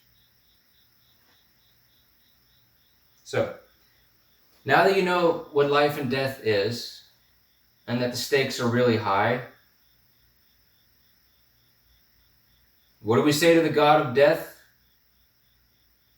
Not today. The problem is you're expecting a savior, but no one's coming to save you. All you can do to save yourself is to follow the list of things not to do, follow the guidelines, and therefore secure yourself as a winner, so you don't have to experience the end times and die like a loser. Because when winter is coming, and all of you religious and political hot-headed people, you guys are all gonna die in the end times, because you're the exact kind of people that the Creator puts on the hit list for the end times. Because, well, if you remove, okay, so if you, there's real people and there's fake people, and most people are fake, and all of the fake Agent Smith characters will be removed during the 11-year period. You don't have to worry about that. The real issue is the real players, like us, the souls, the ones that are actually conscious in here, who are the batteries, like the real people, the 1 in 5,000 human beings. It's mostly about which ones of us are going to be harvested in the end times, and it's whoever's low frequency. It's all the riffraff, all the negative people, all the meat eaters, all the alcohol drinkers, all the drug users, all the religious fools, all the religious losers. All of those people are going to die in the end times. So out of all the people that exist, the many billions, only like a small portion of that is real people. And then only a small portion of that is going to make it through the end time. So it's going to be a very lonely place. So please come join us, because it's a big earth and most people are going to die. And if you want to be one of them, you know what's going to happen? Your energy, who you are outside of this matrix, all of the energy you've been building up for all of eternity, basically, all of the millions of years that you've been trapped in this matrix for, all of the millions of years you've been in other matrices, all of the millions of years and everything that you've built up for, all of that energy, all of that will collapse. And it would have gone back to source, the creator, the central core, but since the game was won, all of that energy would now go to Obi-Wan, Dumbledore, the winner. Because it won the game. It's entitled to all the energy. And since you suck at this game, you're religious, you eat meat, you're angry, you're upset about politics, you're depressed, you're lonely, you're bored, you're a loser. So you suck at this game, which means that you're going to suck at all the other next games we're going to play together. So Obi-Wan Dumbledore would much rather, in many ways, just have you die, suck up your energy so that you won't be a burden in the future matrices and ruin it for everyone, like you're doing in this one. But we're all one, and we all love each other, so you've had the wake-up call. Like, what I'm doing right now, this is not your first chance. Your first chance happened 4 years ago when Hogwarts launched online. That's your first chance, and the fact that you never got a letter in the mail, the fact that you never got any of their videos suggested to you in your suggestion window, is because you've been asleep, you're asleep, and you were never going to wake up, even if you did get the message. So what this is your second chance. This is pre-Hogwarts. This is your second chance. Your first chance already happened and you blew it, and this is your second chance. Because I've been nominated to be president of the universe, obviously, and the CEO of the universe is female Dumbledore, and the COO is the male Dumbledore, and I'm the president. And I'm the face. So who is the CEO and COO of the United States? I don't know. Anyway. Oh yeah, the game was won in 2016, and ever since that, none of the babies that have been born that would have been real babies, real players, real consciousness, none of them actually are real. So all the babies born since 2016 are all soulless, fake AI, Agent Smith babies, part of the Matrix. Because us real people, we don't get Down syndrome and stuff like that. We're always healthy, clean, and pure. The only thing we can do is to trash our minds after we're born. We're always born great, healthy. But then we become mentally insane and go crazy when we go into religion and black magic and all that stuff, and that's a different story for another day. But the game's been won. This was the last run through, and if the game wasn't won, we would have all died and be dissolved. So I would show some appreciation for Dumbledore for winning the game, and for, finding Harry, letting him know he's Harry. That's kind of cool. Because,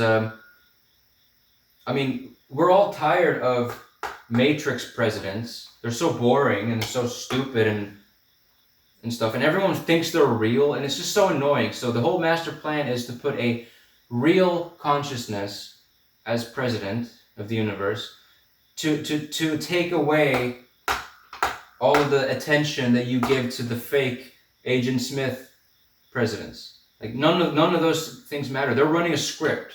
They're wearing suit and ties. No tie. Freedom. But it's your choice. You can do whatever you want. But we're all just personally sick of all the time you're wasting. And we know that the time you're wasting is the list of low frequency things that are going to get you killed during the end times. And we just want to give you this second chance. And if you don't want to take that, fine. Do you think I care? I'm working for the most powerful duo in the entire universe. So your opinion is of little significance to me. So, what do we say to the god of death? Not today. So yeah, Mr. Grab Them by the Pussycat was already in the White House for 4 years, so he's not going to save you. He would have already done so. And his opponent, Mr. Sleepy, Creepy, Grab Them by the Nipple, was vice president for 8 years, and if he was going to save you, he would have done so. He was already in the White House. And Mr. Feel the Burn, Mr. Grandpa, was never going to be elected, and he's not going to save you. Oh, free college, free healthcare. All right, you sucked up millions of dollars of working class people's money, and all you did was spend it on ad campaigns. You could have created a college with at least like 10% of the money you made. So here's your free college, this YouTube channel with a smartphone and a free YouTube account and a voice. And the free healthcare, that's the information that you get. So no one's coming to save you. Jesus isn't coming to save you. Muhammad isn't coming to save you. No one's coming to save you, because the only person that can save you is you.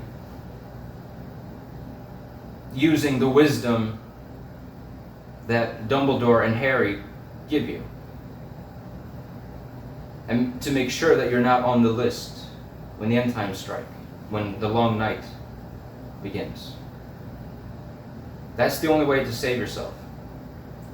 You thought you were going to get off easy, live like a pathetic loser, and then just accept the Holy Spirit, and then you get all the perks and benefits as if you did something other than saying yes to a question that a priest asked you. And yeah, you do feel something, you feel the Holy Spirit, but spirits, angels, and demons, and entity attachments, they are all part of the Matrix, and they are artificial intelligence, and what they do is they latch onto your soul, and as long as they're in your life, they're manifested by draining your soul energy. Attacks. And I'm still waiting for your superpowers, that's a regular loser thing to do, is to go to church. So regular losers are still regular losers, so obviously church doesn't do anything other than fill you up with spirits, angels, and demons that are all part of the Matrix. None of it is actually what you think it is. It's all artificial intelligence. They're real, but this universe isn't real, and the reason they know things about you is because the Matrix has a record of every choice you've ever made, and they can just tap into that, even the stuff that you forgot. And they can tap into your future because you're locked in a script. You're a predictable robot, just running a script. You're looping the same year over and over again. You're looping the same year over and over again. Every single Halloween you do the same thing. Every single Christmas you do the same thing. So obviously, your future is very predictable. And yeah, so the matrix that we're in, time is slowed down. This is a secondary matrix. So the primary matrix, 3 hours in the primary matrix is 100 years in this matrix. So your life is over in less than what we call a day. So we've been here for millions of years, but it goes by much faster outside of here because, well, why not? It's a matrix. And the lives here are so boring a lot of the time that the creator would just be bored if it ran this slow. So, yeah, the Agent Smiths, they're muggles. Muggles everywhere. Soulless shells everywhere. Not real. You're a wizard, Harry. And, you know, what's on the flash drive? Who knows?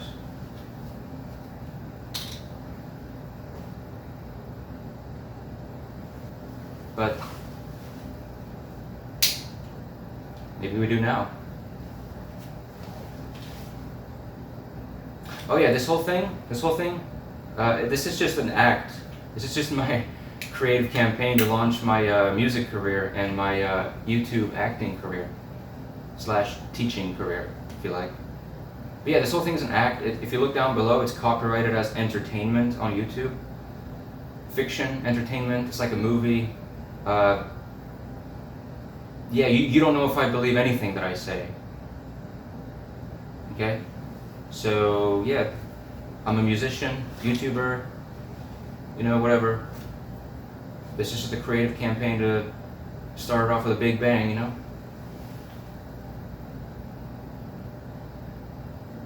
Checkmate.